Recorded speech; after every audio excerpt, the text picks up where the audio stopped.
From brilliant general to dictator for life, how did Julius Caesar rise so high and fall so fast? Let's find out. Picture this: narrow, noisy streets jammed with carts, the smell of bread ovens mixing with sewage and sweat, and the steady hum of a city that believes it owns the world. Rome in the early 1st century BCE wasn't the serene, marble metropolis Hollywood sometimes paints. It was gritty, loud, and bursting with ambition. Senators walked in stately togas, while slaves darted past carrying amphorae of wine. Soldiers on leave drank and boasted, shopkeepers haggled, fortune tellers whispered promises on street corners. And under all this noise, there was tension. A big, simmering kind of tension. Rome wasn't an empire yet, not officially. It was a republic, and Romans were fiercely proud of it. But by the time Julius Caesar was born in 100 BCE, cracks were already spreading through its political and social walls. Power was hoarded by a small elite. Ordinary citizens, veterans, and rural farmers felt cheated, and the government? It often seemed like a stage for the rich to outdo each other. You know what? It's important to see Caesar's life against this backdrop. He didn't just wake up one day and decide to be great. He was forged in a Rome that was already teetering on its heels, a place where rules could bend if you had enough charm or enough steel. Rome liked to brag about being a republic, meaning no kings, no tyrants, just shared power. But the reality? A handful of families, the nobility, held most of the cards. The Senate was a mix of old patrician names and newer nobles who had clawed their way up, but to get ahead you needed money, friends, and a knack for politics. The government ran on a system of checks and balances: consuls, praetors, tribunes, censors, all with overlapping powers. Sounds good, right? Except when those powers became weapons. Senators filibustered with speeches that could last hours. Tribunes vetoed everything out of spite. Consuls stalled reforms to please their backers. Meanwhile, soldiers who fought Rome's wars came home to find their farms taken or destroyed. Grain prices spiked, urban slums swelled, and street gangs backed by politicians turned parts of Rome into battlegrounds. It's no wonder that by Caesar's birth, many Romans quietly wondered if the Republic was already on life support. Another thing to remember: Rome was expanding fast. Its legions were out in Spain, Greece, North Africa, and Asia Minor. Conquests brought wealth and slaves, but also instability. Each victory created winners and losers. Provincial governors skimmed fortunes off the top. Merchants grew rich. But the average soldier often got a plot of land that didn't cover his debts. And every conquest brought new cultures, new gods, new ideas into the mix. Imagine living in a city that could celebrate a Greek festival one week and execute a slave revolt the next. This was Rome's reality. And while Rome's leaders boasted about stability, the truth was, expansion came at a cost: political chaos at home. The generation before Caesar saw something almost unthinkable: Roman citizens fighting Roman citizens. The names of Gaius Marius and Lucius Cornelius Sulla were already legend when Caesar was a boy. Marius, the brilliant general and reformer, opened the army to poor citizens, a move that gave men a path to glory, but also tied their loyalty to generals instead of the Senate. Sulla, ruthless and calculating, marched his legions on Rome itself, breaking every rule, and rewrote the constitution to favor the Senate. Those years left scars. Proscriptions, essentially hit lists, sent nobles fleeing or dying. Property was confiscated, enemies butchered. Families whispered old loyalties behind closed doors. When the dust settled, the Republic looked the same on paper, but everyone knew the truth: power could now be taken by force. This was the Rome Caesar inherited, a place where ambition could make you a hero or a corpse.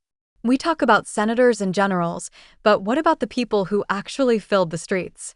They matter because they're the ones who would cheer or curse Caesar later. Most Romans were poor or modestly comfortable. They lived in crowded apartment blocks, insulate, that could collapse or burn at any moment. Entertainment was their escape: chariot races, gladiatorial games, public feasts. Citizens wanted leaders who could deliver bread and circuses, protect their rights, and maybe, just maybe, lift them a little higher. The Roman crowd was fickle but powerful. They could make or break a politician with applause or riots. Caesar understood this better than most, and it would become one of his greatest strengths. So why does this matter? Because you can't understand Caesar without understanding the Rome that shaped him. This was a world hungry for strong voices, where political theater mattered as much as real policy. It was a place where family connections could open doors, but personal daring could kick them wide open. Julius Caesar wasn't the first ambitious Roman, but he was the first to blend charisma, military genius, and sheer audacity into something Rome had never quite seen before. He would charm the people, terrify the Senate, and eventually change the Republic forever. By the time Caesar would learn to walk the Forum's marble steps, politics wasn't just debate, it was war with togas instead of armor. Picture the Senate, a grand hall echoing with Latin oratory, voices rising and falling like swords clashing. Senators accused each other of corruption, betrayal, treason, sometimes all in the same sentence. Votes could be bought, alliances were fragile. And when persuasion failed, hired gangs roamed the streets, cracking heads to keep power tilted one way or another. Names mattered. Old patrician families carried weight, but they were often jealous of each other. New men, homines novae, were pushing their way in with wealth and military achievements. It was like an overcrowded stage where everyone wanted the spotlight. The audience? Rome's citizens, whose cheers or jeers could make a career. Into this combustible mix came tribunes, officials elected by the common people, with the power to veto almost anything. Think of them as populist firebrands. Some genuinely fought for the poor, others simply used the masses as leverage. The Senate called them dangerous, the crowd called them heroes. The tension between the Senate's conservatism and the tribunes' agitation often left Rome paralyzed. And nothing infuriates ambitious men more than paralysis. For a Roman, your name was everything.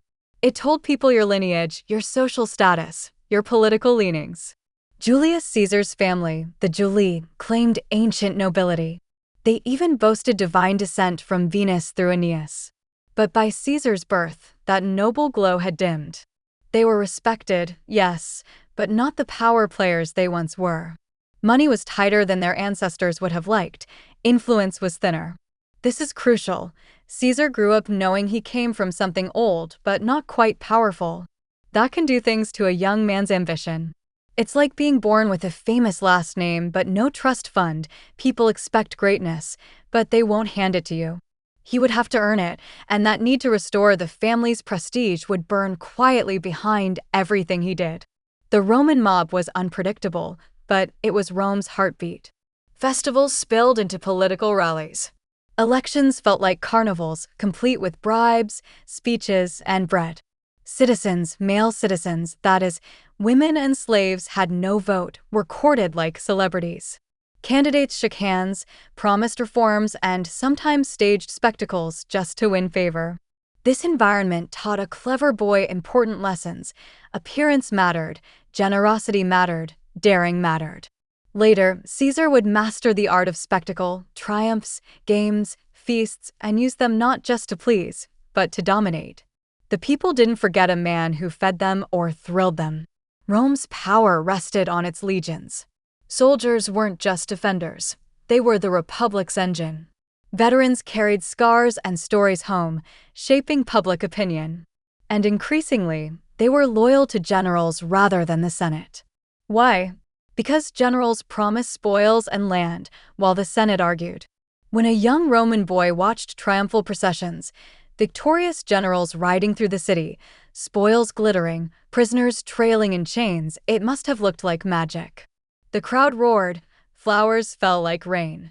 Military success meant wealth, glory, and sometimes political dominance. Caesar would notice this. He would learn that the sword could open doors the Senate tried to keep shut. Although Caesar was born after Sulla's first rise to power, the man's influence lingered. Sulla was the warning and the template. His march on Rome proved that the Republic's laws were only as strong as the legions that obeyed them. His reforms clipped the wings of populists and tribunes, reinforcing senatorial authority. But they also made enemies. Children in noble houses grew up hearing of exiles, confiscations, executions. Families whispered of names posted on Sulla's proscription lists, death warrants pinned like notices. Imagine being a young boy knowing your uncles or cousins could be marked for elimination by a vote. It was a world where fortunes could turn overnight. This climate shaped a generation that was sharper, more suspicious, more willing to risk everything. Caesar would eventually push back against the senatorial class Sulla had fortified, but Sulla's ruthlessness taught him valuable lessons: move decisively, show strength, and never hesitate when power is within reach. Romans were raised on stories of heroes: Cincinnatus, Scipio Africanus, Marius. The idea of personal greatness wasn't vanity, it was duty. Public service, military command, political victories, these weren't hobbies, they were the measure of a man. Even funerals were pageants, complete with masks of ancestors, paraded through the streets to remind everyone of family achievements. In this culture, ambition was not just accepted, it was expected. A boy like Caesar would have grown up surrounded by reminders that his family had done more, that his ancestors were shining in history's memory. That kind of pressure doesn't create ordinary men. It creates restlessness. It creates someone who sees every obstacle as a challenge to overcome.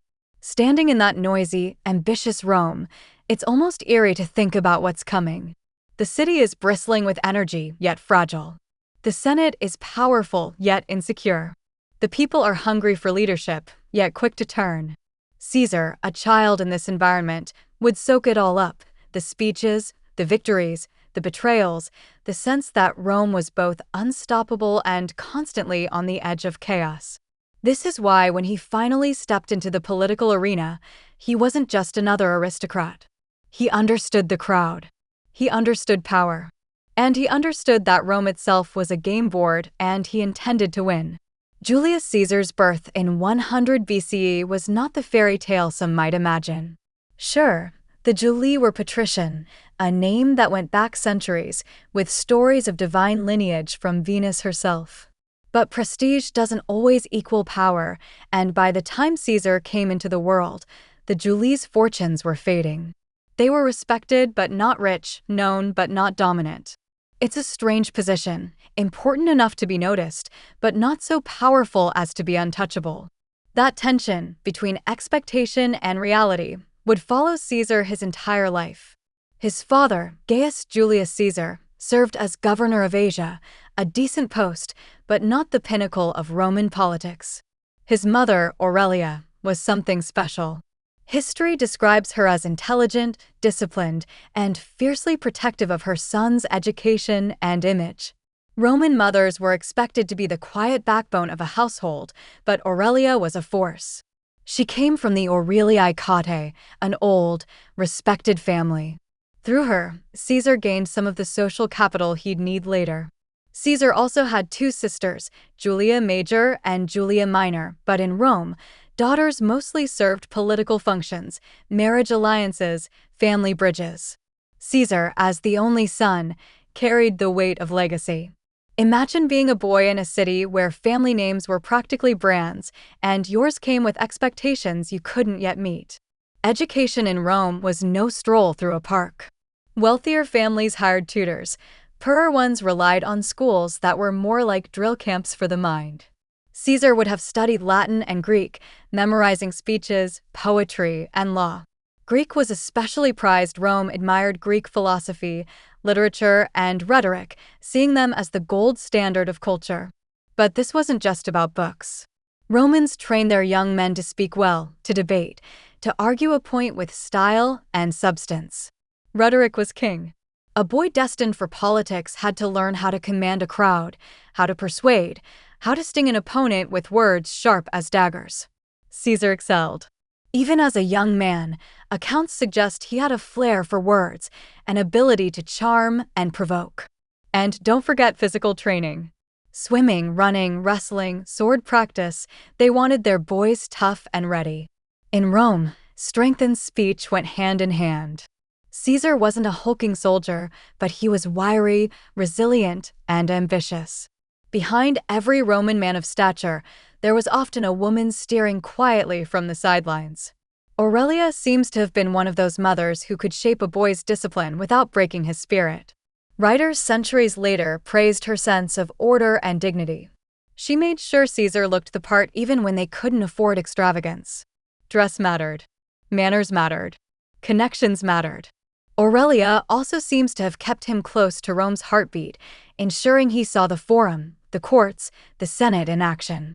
Imagine a young Caesar watching older men thunder about policy, land reforms, military campaigns. These weren't distant ideas, they were the air he breathed. And Aurelia made sure he inhaled deeply. The Julii claimed lofty ancestors, but bloodlines were messy things. Political marriages tied families together, feuds tore them apart. Caesar's extended family included senators and consuls, but also distant cousins who would later stand on opposite sides of political wars. What's interesting is how often family loyalty took a backseat to politics. Romans could betray cousins if it meant survival or advancement. Caesar would learn that early: love your family, but keep your own counsel. Childhood wasn't a cocoon. By Caesar's youth, Rome was still rattled from Sulla's dictatorship and Marius' wars. Proscriptions, those deadly lists of enemies marked for execution, were still whispered about. Statues of great men stood in the forum, but everyone knew they could be toppled in a day. For a bright boy watching closely, the lesson was clear: fortune favored the bold, but also punished the unwary. At just 16, Caesar lost his father. That's a tough blow for any young man, but for Caesar it meant stepping up faster than most. In Roman culture, losing the paterfamilias meant you were suddenly the head of the household. No buffer, no training wheels. This shift may have hardened him, made him more decisive. The household's finances, political friendships, even the safety of its women now rested on his shoulders. Not long after his father's death, Caesar got his first taste of political reality: marriage. In Rome, marriages were alliances, not just romances.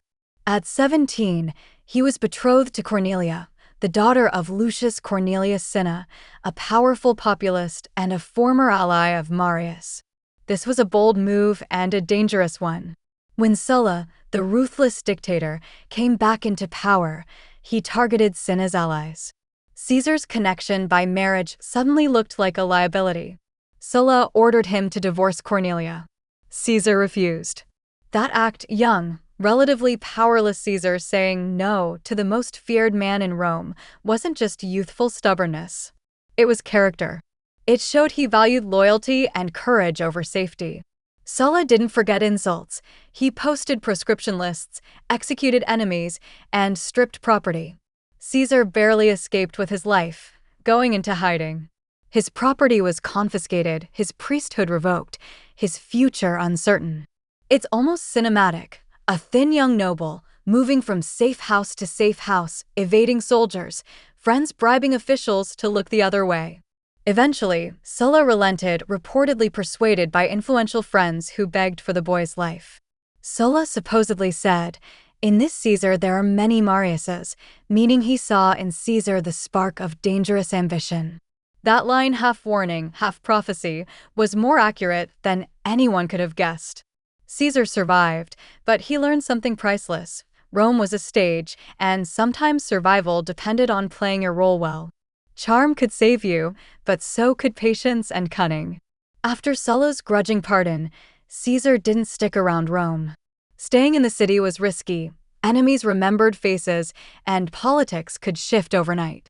Instead, he did what many ambitious young nobles did: he left to serve in the army. It wasn't just about honor. Military service was a gateway to respect and opportunity. For a man stripped of his property and title, the legions offered a fresh start. In Asia Minor, he served under Marcus Minucius Thermus and later Gaius Servilius Isauricus. It's here that he got his first taste of battle and strategy. One early story stands out. During the siege of Mytilene, Caesar distinguished himself so much that he received the corona civica, the civic crown, for saving a fellow citizen's life in battle. This wasn't a trinket, it was a high honor, worn openly and respected across Rome. Already, the boy with the troubled youth was carving a name for himself. And then there's the story that makes Caesar feel like a character from a bold adventure novel. Somewhere around 75 BCE, Traveling to study or seek political allies, he was kidnapped by Cilician pirates near the island of Pharmacusa. They asked for a ransom, 20 talents. Caesar laughed. He told them they clearly didn't know his value and insisted they ask for 50. That arrogance? It wasn't just bluff. While captive, he treated the pirates more like staff than captors. He wrote poetry, gave speeches, joined in games, and scolded them for talking too loudly while he was sleeping. He promised them, half jokingly, half seriously, that once he was free, he would hunt them down and crucify them. They laughed. Bad move. When the ransom was paid, Caesar was released. He immediately raised a small fleet, pursued the pirates, captured them, and, true to his word, had them crucified. To modern ears, it's shocking, but to Romans it was justice. This was a man who could charm, bluff, and strike hard. The world was starting to learn that under Caesar's polite, witty exterior was steel. Military service and pirate hunts didn't mean neglecting the mind. Caesar spent time in Rhodes studying rhetoric under Apollonius Molon, a famous teacher whose students included Cicero. Rhetoric was Rome's secret weapon. The ability to speak well could make or break careers. Caesar's training here sharpened an already natural gift. He learned not just to argue, but to sway, to inspire, to dominate a room. When he returned to Rome, he didn't come back as a wounded exile, but as a young man with battle honors, stories to tell, and the polish of a scholar. He was becoming dangerous, in the best way. By the late 70s BC, Sulla was dead. The political winds shifted, and Caesar came back to a Rome still unstable, but ready for new faces. His first offices were small, military tribune, then quaestor, but each step mattered. He used his charm and connections to climb. What set Caesar apart even then was his style. He didn't just hold office, he performed it. As quaestor, he delivered funeral orations that moved crowds to tears. He was theatrical without being absurd, generous without appearing weak. Rome loved spectacle, and Caesar was learning to give it to them. Even at this stage, we see a pattern. Caesar rarely played safe. Whether defying Sulla, mocking pirates, or speaking before the people, he moved boldly. He wasn't reckless, he calculated his risks, but he understood something vital: visibility mattered. To win in Rome, you had to be seen, remembered, admired, or feared. Preferably all at once. He also understood the value of networks. He supported the populares, the faction that courted the masses, married strategically, and made friends where others made enemies. Yet he kept his ambitions close to the chest. Outwardly, he was the clever young noble rebuilding his career. Inwardly, he was already eyeing the forum's highest steps. By the time Caesar entered his late 20s, he was no longer the boy dodging Sulla's wrath. He was a decorated officer, a skilled orator, and a man whose confidence was growing with each challenge. He also understood the emotional game of politics. His speeches weren't just about law, they were about feeling. He could make a crowd believe he cared for them, and often he did. The Roman poor saw in him a noble who hadn't forgotten them. The nobility saw a young man who could entertain, debate, and lead. Enemies? They were starting to notice too. Looking back, these early years feel like a prelude to something bigger. The boy who wouldn't bow to Sulla had grown into a man who could laugh in the face of pirates. He'd learned loyalty, courage, and the importance of public image. He'd tasted fear and survived. Rome was a hard school, but Caesar was proving to be a star pupil. Next, he would return fully to the Roman political arena, climbing higher, making allies, and stirring up both admiration and resentment.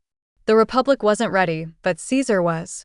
The Rome of Caesar's youth was still haunted by the memory of Lucius Cornelius Sulla, a man who had turned the Republic inside out. When Sulla seized power, he didn't just win, he purged.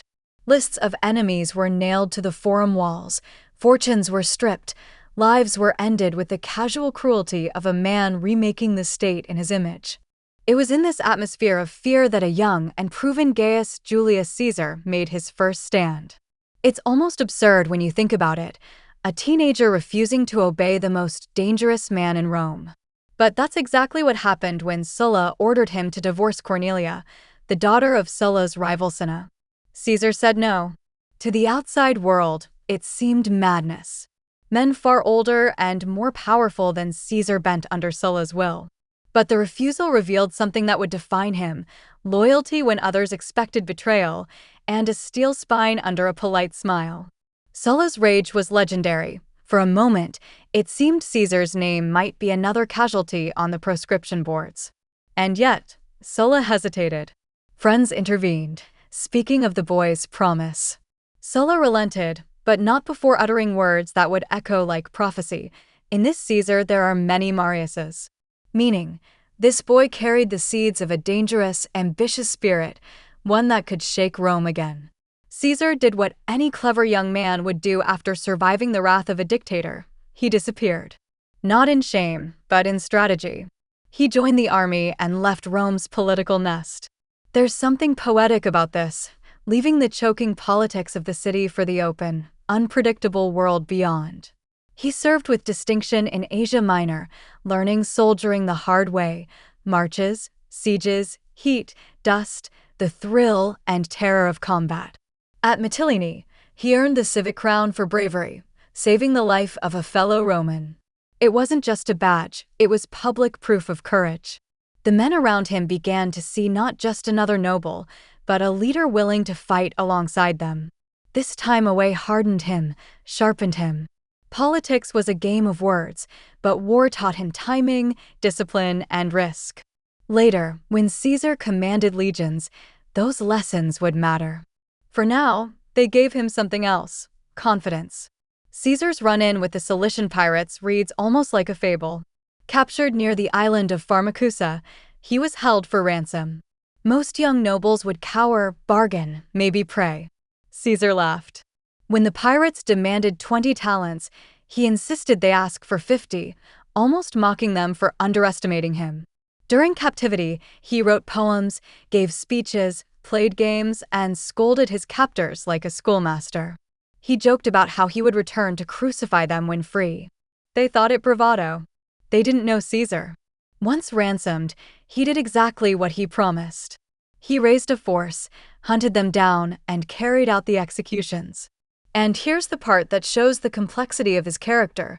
Some accounts say he ordered their throats cut before the crucifixion to spare them prolonged suffering. Ruthless, yes, but not without a strange kind of mercy. The episode gave Rome a story to tell. A young man who treated pirates like children, who turned captivity into theater, who delivered justice without blinking. This was no ordinary aristocrat. Caesar didn't waste time. In Rhodes, he studied rhetoric under Apollonius Molon, a master of the craft. Oratory was power in Rome, and Caesar was already a natural. Molon honed his talent, teaching him how to pace a speech, how to balance passion with reason, how to move a crowd. When Caesar finally returned to Rome, he was armed with more than courage and stories. He had education, battlefield honors, and a charisma that people remembered. He stepped into the political world like a man who had been watching from the wings, ready to take the stage. Rome's politics were crowded, but Caesar knew how to stand out. He began with smaller offices: military tribune, then quaestor, climbing the ladder steadily. His oratory skills made him a natural in the courts, where speeches were battles and the crowd loved a clever strike. His generosity won him friends, his daring made him memorable. Funeral orations, a Roman tradition, gave him one of his first big audiences. Speaking for his Aunt Julia, he subtly reminded the crowd of his family's connection to the ancient kings and to Venus herself. It was a quiet flex, a way of saying, "We are old, we are proud, and we are not to be dismissed." Rome noticed. At the heart of these early moves was a simple truth: Caesar wasn't afraid to challenge power. His refusal to divorce Cornelia, his calm with pirates, his confident speeches, they all told the same story. He respected authority, but he didn't worship it. He had seen that men could make laws, and men could break them. This is what Sulla had sensed, that Caesar would not be content with safety or mediocrity. He was a player, not a pawn. He would risk everything if the stakes were worth it. By his late 20s, Caesar had tasted danger, exile, battle, and politics. He'd faced down a dictator, outwitted pirates, studied with the best minds, and charmed the people. Rome was beginning to know his name, not yet as the towering figure of legend, but as a man who could surprise you, a man who didn't flinch. And somewhere in the city's marble halls, older senators might have remembered Sulla's words. There is something about that boy, something that won't bow. When Caesar returned to Rome, he was no longer just a name from a fading noble line. He was a man who had faced down a dictator, fought in Asia, studied with the best minds in Rhodes, and even hunted down pirates who had dared to mock him. For a city that adored boldness, he was already a story in motion. And Rome loved a story. But coming home meant stepping into the Senate's echo chamber again, an arena where words could kill reputations faster than swords. Caesar knew he had to move carefully yet boldly. His first moves were calculated to remind everyone that he was not only ambitious, but different. He wasn't content to follow the old script. He was writing his own. For many Romans, the Forum wasn't just a marketplace of goods, it was a marketplace of ideas and arguments. Here, speeches could ruin enemies or lift allies. Caesar, with his rhetorical training, slid into this world like a natural performer. One of his earliest and most famous moves was prosecuting former governors for corruption. Now, this was risky business. Governors often returned from their provinces rich and well-connected. Taking them on was like poking a nest of hornets. But Caesar wasn't deterred. He went after Gaius Dolabella, a man accused of extortion in Macedonia, and though the case didn't bring a conviction, it showed something crucial. Caesar was fearless about challenging men of rank. The crowd liked it. The Senate took notice. Here was a young man not afraid to aim high. From the start, Caesar understood that image mattered as much as reality. His dress was immaculate, his speech polished. Writers later noted his attention to appearance, loose-belted tunic, neatly groomed hair. It wasn't vanity, it was branding. Romans judged you the moment you stepped into the Forum, and Caesar made sure they saw someone in control, someone worth watching. He also played to the crowd. He supported laws that favored the common people, the populace cause, and cultivated friendships with tribunes and influential families. It was a balancing act, noble by birth, popular by inclination. That dual identity gave him flexibility others lacked.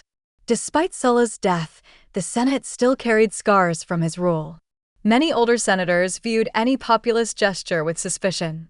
Caesar's ties to the Marian faction, through his marriage to Cornelia and his Aunt Julia's marriage to Marius, were well known. That history was both shield and target. Some admired it, others distrusted it. At one point, political rivals even dragged his personal life into the open. In 73 BCE, a scandal erupted involving the cult of Bona Dea and accusations of impropriety. Caesar wasn't directly implicated, but his boldness in defending allies and moving within dangerous political circles made clear that he was unafraid of gossip or backlash. If anything, these challenges made him sharper. One of the clearest examples of Caesar's audacity came when he ran for Pontifex Maximus, the chief priest of Rome, in 63 BC. The position wasn't just ceremonial. It carried prestige, influence, and a seat at the center of Roman religious and political life. But here's the catch: Caesar was young, and his opponents were older, wealthier, and better connected. Everyone thought it was a long shot. Caesar treated it as destiny. He borrowed heavily, promising votes with charm and ambition. Friends warned him that defeat could mean ruin. He shrugged. If I fail, I shall be in debt. If I succeed, I shall be master of all. That line captures the essence of Caesar's mindset. Risk everything if the prize is worth it. And he won. Against the odds, against the expectations of the Senate, Caesar became Pontifex Maximus at just 37. His house was now in the Forum, his name on everyone's lips. The boy who once hid from Sulla was now the Republic's chief priest. This chapter's title isn't just about pirates. It's about a pattern. Whether under threat from Sulla, chained by pirates, or challenged in the courts, Caesar never played the victim. He turned captivity into theater, danger into opportunity. When enemies moved against him, he smiled. When allies hesitated, he stepped forward. He had the rare ability to seem approachable to the masses while frightening the elite. He was loyal when it counted, ruthless when needed. And through it all, he never bowed unless it suited his strategy. By his late 30s, Caesar's network was sprawling. He had allies among the populace, a foothold in religion, military credentials, and a growing reputation as an orator and reformer. He also understood that politics wasn't fought only in the Senate. It was in the streets, in the courts, in the temples. He supported popular measures like debt relief and land redistribution, ideas that pleased many but unsettled the conservative faction, the optimates. To some, he was a hero; to others, a dangerous agitator. The lines were being drawn, and Caesar was making sure he could move on either side. Looking back, what's striking is how consistent Caesar's character seems at this stage. The young man who refused to bow to Sulla had grown into a politician who refused to be cowed by precedent or power. He wasn't reckless; each risk had calculation behind it, but he believed that fear was a weapon used by those who lacked vision. Even when cornered, he carried himself with confidence. That confidence made people follow him, even when they weren't sure why. And it made enemies hesitate, even when they hated him. These years were the slow burn before the fire. The alliances he was forging, the debts he was accumulating, the bold stands he was taking, they were all laying rails for the train of ambition that would eventually crash through the Republic's old boundaries. For now, Caesar was still the charming, talented rising star. But if you looked closely, you could already see the steel. The man who smiled at pirates and outmaneuvered rivals wasn't done proving himself. Rome hadn't yet seen the full measure of his defiance. By his mid-30s, Caesar was no longer the boy scrambling for survival. He had a string of accomplishments: Pontifex Maximus, an admired orator, a decorated soldier, and a reputation for style and nerve. But ambition needs fuel, and in Rome, that meant offices, armies, and allies. Caesar's next phase was about climbing steadily and visibly, showing he could do more than charm. He could govern, command, and win. The Republic at this point was restless. Spain needed governors, the courts needed reformers, and the streets needed someone who could actually inspire. Caesar leaned into every opening. In 69 BCE, Caesar's quaestorship took him to Hispania Ulterior, further Spain. It was no ceremonial post; it was a frontier land, full of tribes, trade, and tension. As quaestor, his duties included finances, supplies, and administration. But Caesar was never content to be a bookkeeper. He traveled, met local leaders, and paid attention to military matters. Even in this lesser role, he showed an instinct for leadership that impressed his superiors. That same year, tragedy struck. His beloved wife Cornelia died. It was a blow that could have slowed him down, but Caesar, with a pragmatism that often defined him, moved forward. Soon after, he married Pompeia, granddaughter of Sulla, a political alliance more than a love story. His personal life was as strategic as his politics, and each marriage tied him to another influential network. Caesar's return to Rome after his Spanish post brought new opportunities. He was elected aedile in 65 BCE, a role that allowed him to win the people's hearts by literally feeding and entertaining them. Aediles organized public games, festivals, and maintained temples and streets. This was Caesar's sweet spot. He spent lavishly, often borrowing huge sums, to stage spectacles the city wouldn't forget: gladiatorial games, lavish banquets, public works. He understood something many senators didn't. People remembered generosity more than austerity. Bread and circuses worked, and Caesar turned them into art. The debts piled up, but so did popularity. His games weren't just distractions, they were subtle politics. He displayed images of his uncle Marius, Sulla's great enemy, at these events, reminding the people of his family's populist roots. It was bold, even provocative, but the crowds loved it. Caesar was branding himself as a man of the people while quietly consolidating elite contacts. For all his brilliance, Caesar wasn't immune to Rome's gossip mill. In 62 BCE, a religious festival, the Bona Dei rites, was rocked by scandal when a man named Publius Clodius Pulcher disguised himself as a woman to infiltrate the women-only ceremony held at Caesar's house. The scandal was salacious. Clodius was accused of seducing Caesar's wife, Pompeia. The truth may never be fully known, but the fallout was political. Caesar divorced Pompeia, saying, "Caesar's wife must be above suspicion."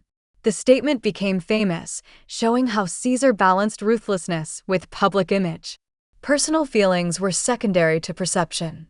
Rome was watching, and Caesar knew it. The next step was praetorship in 62 BCE, followed by a more prestigious command, propraetor in Hispania Ulterior in 61 BC. This time, Caesar had military authority. Spain wasn't quiet. It had rebellious tribes and complicated politics, but Caesar thrived. He moved quickly, putting down unrest, securing cities, and even earning enough spoils to begin paying off some debts. There's a telling moment here. While traveling through Spain, Caesar came across a statue of Alexander the Great. Seeing it, he supposedly wept, lamenting that at his age Alexander had conquered the known world while he had achieved so little. It's one of those moments that feels almost too perfect, but it speaks volumes. Caesar measured himself against the giants, and he was impatient. Caesar returned from Spain with money, loyal soldiers, and more fame. His term had been successful, and he left behind a reputation for decisiveness. But to move further, he needed more than victories abroad. He needed Rome. And Rome needed someone who could bridge its widening political fractures. By the late 60s BC, Rome was a pressure cooker. The Senate was split, street violence simmered, and two towering figures dominated: Marcus Licinius Crassus, the richest man in Rome, and Gnaeus Pompeius Magnus, Pompey the Great, fresh from military triumphs in the East. They were powerful but uneasy allies, and each had enemies. Caesar, clever and ambitious, saw opportunity. To rise higher, he needed both men. Crassus had money, Pompey had legions and prestige. Caesar had charm, energy, and the ability to unite factions that distrusted each other. Slowly, through favors, speeches, and quiet negotiations, he positioned himself as the bridge. The office of consul was the Republic's highest annual honor, and Caesar wanted it. But to get there, he needed a bigger base of support.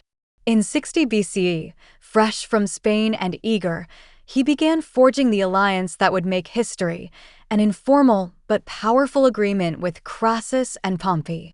Each needed the others. Caesar offered political skill, Crassus brought wealth, Pompey military strength. This was the seed of the first triumvirate, though it wouldn't fully bloom until later.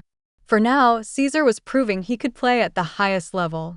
This period might seem like a series of offices and titles, but it's more than that. It's the making of a brand. Caesar was proving three things. He could connect with the people. The games, the speeches, the generosity, they weren't just fun. They built loyalty. He could handle power abroad. Spain showed he wasn't just a showman. He could govern and fight. He could forge alliances. Crassus and Pompey would later clash, but Caesar's early diplomacy showed his knack for getting even rivals to sit at the same table. Every step was a brick in the road to the Rubicon. By the early 50s BC, Caesar was not merely rising, he was looming. Debt still haunted him, but popularity and ambition kept him afloat. He was no longer the young man defying Sulla or laughing at pirates. He was a political force, restless and creative, looking toward bigger battles. The next chapter would bring those battles, both in Rome and far beyond. By the early 60s BC, Caesar was no longer the promising young noble. He was a player. But Rome wasn't an easy board to play on. The Senate, that ancient gathering of families and egos, was more divided than ever. Street gangs loyal to different factions roamed the alleys. The grain supply was always a worry. Veterans wanted land. Debt crushed many. And the average Roman, crowded into noisy apartments, restless and hungry for distraction, was watching it all. It was the kind of environment that could make or break a man like Caesar. He knew the rules of the Republic on paper. He also knew how easily those rules could be bent, twisted, or broken. He'd learned from Sulla's dictatorship, Marius's reforms, and his own experiences in Spain. Power wasn't about titles. It was about people who followed you, who feared you, who needed you. Two names towered over politics: Pompey and Crassus. Pompey the Great was the war hero, adored by troops and respected by much of the Senate. Crassus was the money man, so wealthy it seemed almost mythic. The problem? They didn't like each other much. Pompey had prestige, Crassus had cash, and each wanted more influence than the other. Caesar, sharp and smiling, saw an opening. He needed both men, and both men needed someone who could ease their rivalry. He began to cultivate each one, flattering Pompey's achievements, reminding Crassus of mutual favors, positioning himself as the connector. And they all had reasons to cooperate. Pompey wanted land for his veterans. Crassus wanted financial laws favorable to his investments. Caesar wanted the consulship and beyond. This wasn't a formal body. There was no legal charter, no oath. It was a handshake, a quiet pact, three ambitious men agreeing to pool resources and influence. Historians call it the first triumvirate, but to Rome it was something simpler. Three giants deciding to work together long enough to get what they wanted. In 60 BCE, Caesar secured the consulship for the coming year, backed by Pompey's veterans and Crassus's funds. The Senate was suspicious, but the people were intrigued. Caesar played to both crowds, speaking for reforms, making concessions, but always moving forward. For 1 year, he was the highest elected official in the Republic, and he didn't waste a moment. Caesar's consulship in 59 BCE was bold, noisy, and controversial. His co-consul, Marcus Calpurnius Bibulus, was conservative and openly hostile. The two clashed constantly, and Caesar's supporters mocked Bibulus as the man of omens because Bibulus spent much of the year claiming bad religious signs to block Caesar's legislation. Caesar, meanwhile, was unstoppable. He pushed through agrarian laws to give land to Pompey's veterans and to the poor, courted public opinion, and kept himself visible. The games continued, the speeches thrilled, and the people saw a consul who didn't just talk but delivered. His opponents saw something more troubling, a man willing to bulldoze tradition when it got in his way. Politics in Rome often moved through family. Caesar married his only daughter, Julia, to Pompey, tightening their alliance. It was a marriage that seems to have been genuinely affectionate, but make no mistake, it was also strategic. Caesar himself married Calpurnia, linking himself to another influential family. These ties mattered. They meant loyalty was reinforced by kinship. At the same time, Caesar courted the public like no other. He opened gardens to the people, held games, distributed land. His debts were staggering, but his popularity soared. Every move said, "I am on your side." And Rome remembered. For every supporter, there was an enemy. The conservative faction, the Optimates, saw Caesar as a threat to the Republic's balance. Men like Cato the Younger railed against his populism and his willingness to bend laws. The Senate was split between those who admired his daring and those who wanted him gone. Even Bibulus, frustrated and sidelined, tried to sabotage Caesar's laws. But Caesar understood something vital: perception was stronger than paper. While Bibulus stayed home citing omens, Caesar was out in the forum, visible, active, and winning hearts. At the end of his consulship, Caesar didn't just retire quietly. He arranged for himself a military command in Cisalpine Gaul, Illyricum, and later Transalpine Gaul. This was no accident. These provinces were rich, strategic, and offered him an army. The Senate approved, perhaps thinking they were sending him away, but in reality, they were giving him the tools he needed to become more than a politician. Before leaving, Caesar strengthened his alliance with Pompey and Crassus. Together they renewed their pact at the famous Conference of Lucca in 56 BCE, agreeing to share power and support each other's ambitions. It was an uneasy balance, but for now it worked. Because that's what Rome was, a den of rivals, allies, and shifting loyalties. Deals were struck at dinner tables and broken in the morning. Caesar thrived here because he could smile at an enemy, toast a rival, and keep his real thoughts hidden. He borrowed heavily, gave generously, and kept his name at the center of every conversation. This was a world where one slip could mean ruin. Yet Caesar moved like someone immune to fear. He courted the mob, soothed the wealthy, and dared the Senate to stop him. They didn't, or couldn't. When Caesar left Rome for Gaul, he was no longer just an ambitious senator. He was a former consul with an army at his back, alliances in his pocket, and a mind already thinking bigger. The snake pit had taught him everything: patience, charm, aggression, and above all, timing. And timing, as Rome was about to learn, was Caesar's secret weapon.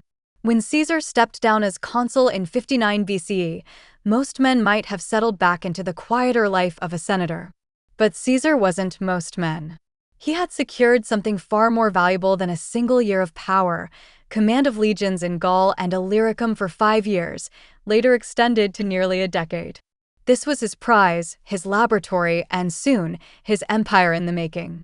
The Senate may have thought they were sending him away to keep him out of trouble, but in reality, they had handed him the keys to something much greater: soldiers, land, and the chance to build personal power away from Rome's watchful eyes.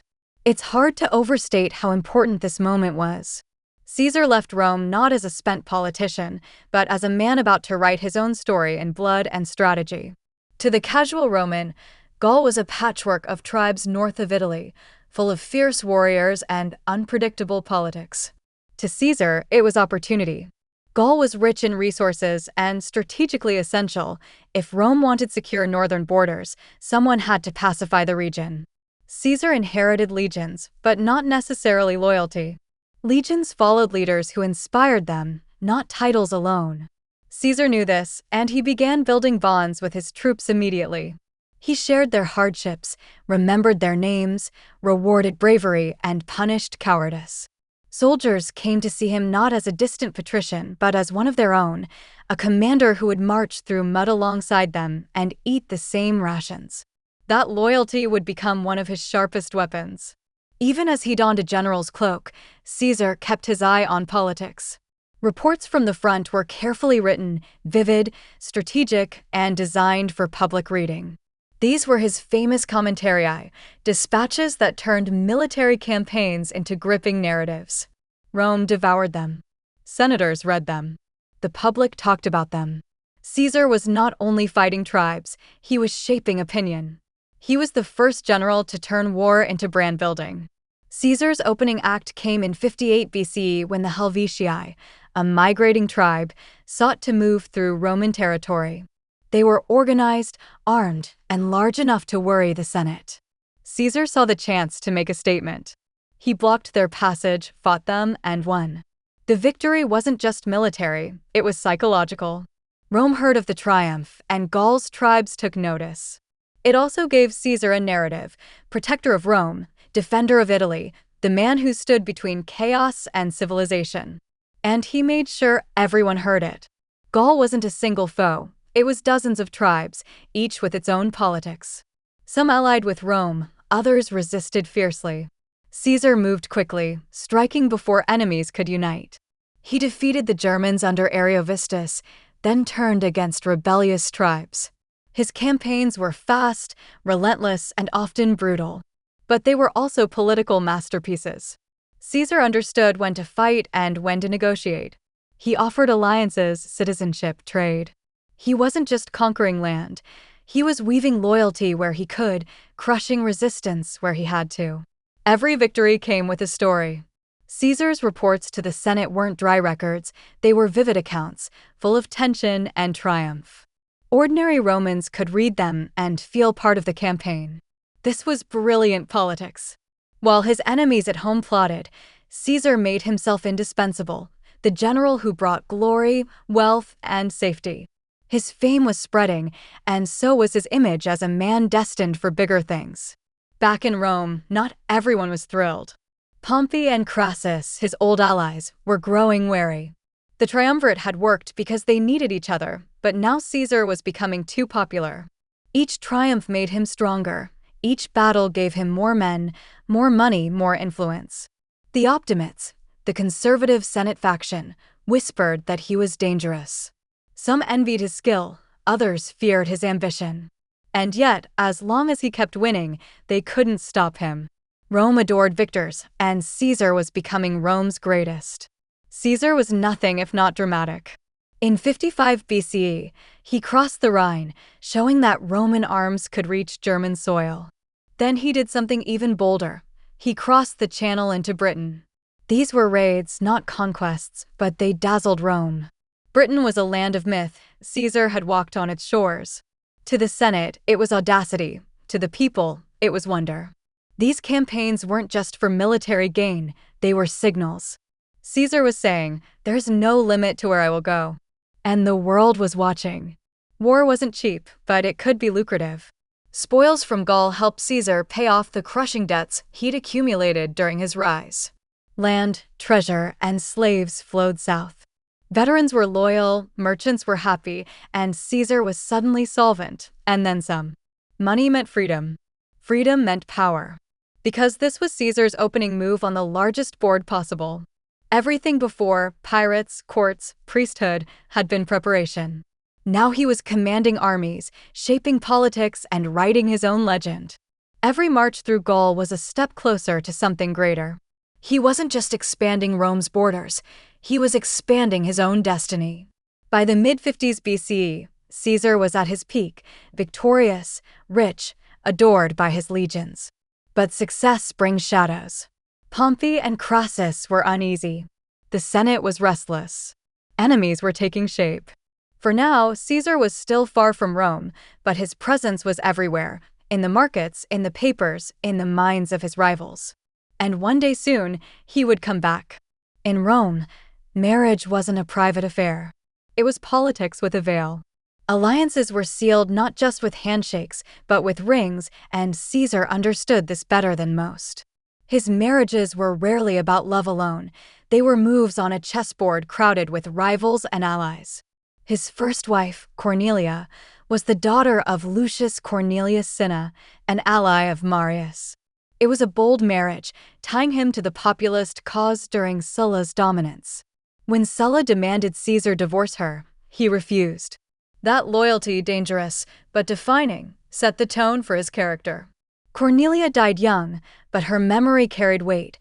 She was the first woman to shape Caesar's public image as steadfast, even defiant.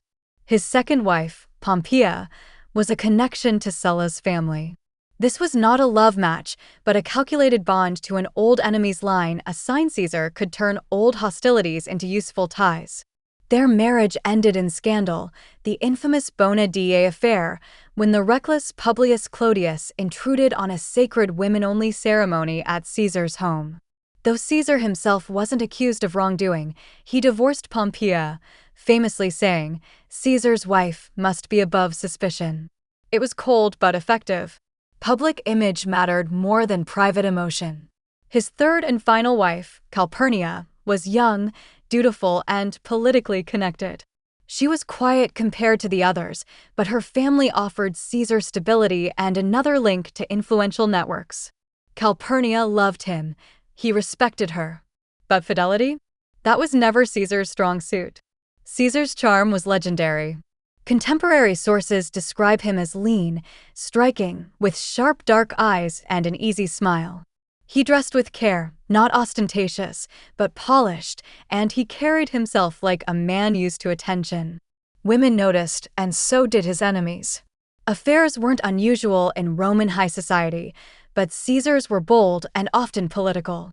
He had liaisons with noblewomen, some whispered to be married, others widowed, each affair adding gossip to his growing legend. It was risky, but Caesar seemed immune to scandal. Even when accused in the Senate of seducing influential women, he brushed it off with wit. His most famous affair, however, was anything but casual: Cleopatra VII, the young Queen of Egypt. That relationship deserves its own chapter, and we'll come to it, but even before her, Caesar's love life carried political weight.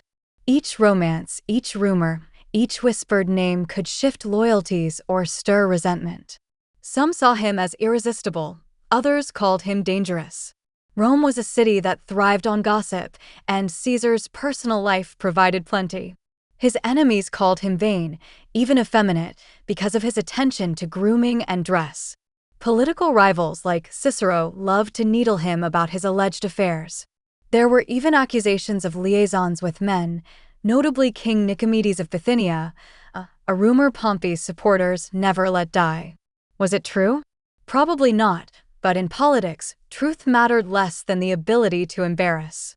Caesar laughed it off, joking when others might have bristled.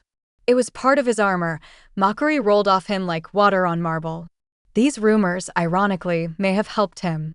They made him vivid. In a Senate full of gray-haired conservatives, Caesar was the man everyone talked about, for better or worse. It's tempting to see these relationships as distractions, but in Rome, the domestic and political spheres were tightly bound. Daughters married into rival families, sisters could secure alliances, wives reflected on a man's judgment. Caesar's and Julia's marriage to Marius, for example, tied him to the populist legacy that shadowed his youth. His daughter Julia's marriage to Pompey helped seal the triumvirate. These bonds could soften enemies and strengthen friends. But they could also break hearts and break deals. When Julia died in childbirth in 54 BCE, the personal loss was deep, but politically it was a fracture. Pompey, once bound by family, was suddenly more distant. The triumvirate began to wobble, and fate was tilting toward confrontation. For all the strategy, there are glimpses of warmth. Caesar seems to have cared for Julia deeply. Friends recalled his grief at her death, a rare public crack in his composed facade. With Calpurnia, the loyalty may not have been romantic, but it was protective. She was among those who tried to warn him about the Ides of March. And Cleopatra? When the time came, their bond would blend politics, seduction, and spectacle, producing a son and a scandal that shook Rome.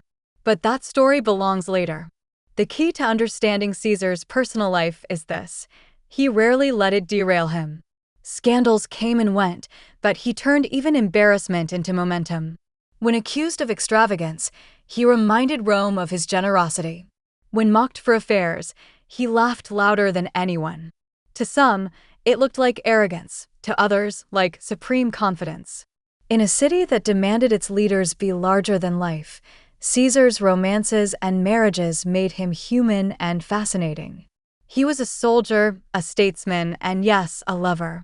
Rome couldn't decide whether to scold him or cheer, because it shows a side of Caesar that's often overshadowed by battles and politics. The women in his life were not just footnotes, they were part of the web he wove. They brought him allies, softened enemies, and sometimes gave him reasons to grieve. They also made him vulnerable. Julia's death, for example, loosened his bond with Pompey, and that crack would later widen into war. Above all, these relationships show Caesar as fully human, ambitious, charming, reckless at times, but capable of loyalty and affection. His life was not lived in compartments. It was a blend of theater, strategy, and feeling. By the late 60s and early 50s BC, Rome was splitting at the seams. The Senate was choked with factionalism. The Optimates fought to protect tradition and privilege, while the populace courted the masses with reforms and spectacle. Outside the city, veterans were restless, provinces were unruly, and enemies watched Rome's every move. It was the perfect stage for strong personalities. And three men towered over everyone else: Pompey, Crassus, and Caesar. Pompey the Great, the general who had swept the Mediterranean clean of pirates, crushed Mithridates, and returned to Rome in triumph. He was adored by his troops and admired by many, though some senators saw him as too powerful, too proud. Marcus Licinius Crassus, Rome's richest man, whose wealth came from property, silver mines, and shrewd deals. He had saved the city during Spartacus's slave revolt, though Pompey tried to steal much of the credit. Gaius Julius Caesar, the rising star, charming, clever, and ambitious, fresh from successes in Spain and heading toward the consulship. Not yet the conqueror of Gaul, but already a man who could command attention. These three were rivals by nature. Crassus envied Pompey's fame, Pompey resented Crassus's wealth, and both underestimated Caesar. But they shared something: frustration. The Senate had blocked Pompey's land grants for his veterans, resisted Crassus's financial interests, and distrusted Caesar's popular touch. Each man, for all his power, found himself hemmed in. They needed each other, even if they didn't want to admit it. Caesar, ever the networker, saw the opportunity first. He understood that power in Rome often came not from singular strength but from coalition. What if he could unite these two rivals, just long enough to break the Senate's resistance and carve out space for them all? It was bold, maybe even reckless, but Caesar excelled at making the improbable look inevitable. In 60 BCE, as Caesar prepared to run for consul, he quietly met with Pompey and Crassus. Each man had something the other lacked. Pompey had soldiers, Crassus had money, Caesar had political skill and popular support. Together, they could bend the Republic to their will. The deal was simple but potent. Caesar would support Pompey's veterans and land grants, Pompey would back Caesar's run for consul, and Crassus would fund the campaigns and benefit from favorable financial policies. Each would help the other's agendas. In return, they would face down the Senate as a united front. The genius of the triumvirate was timing. Pompey needed legitimacy for his eastern settlements and rewards for his soldiers. Crassus wanted relief for tax collectors and his business interests. Caesar wanted the consulship and a strong military command afterward. By joining forces, they overwhelmed opposition. The Senate couldn't block all three. The people couldn't ignore them. Caesar's election as consul in 59 BCE was the alliance's first great victory. Once in office, he rammed through land reform for Pompey's veterans, settled eastern issues, and gave Crassus economic concessions.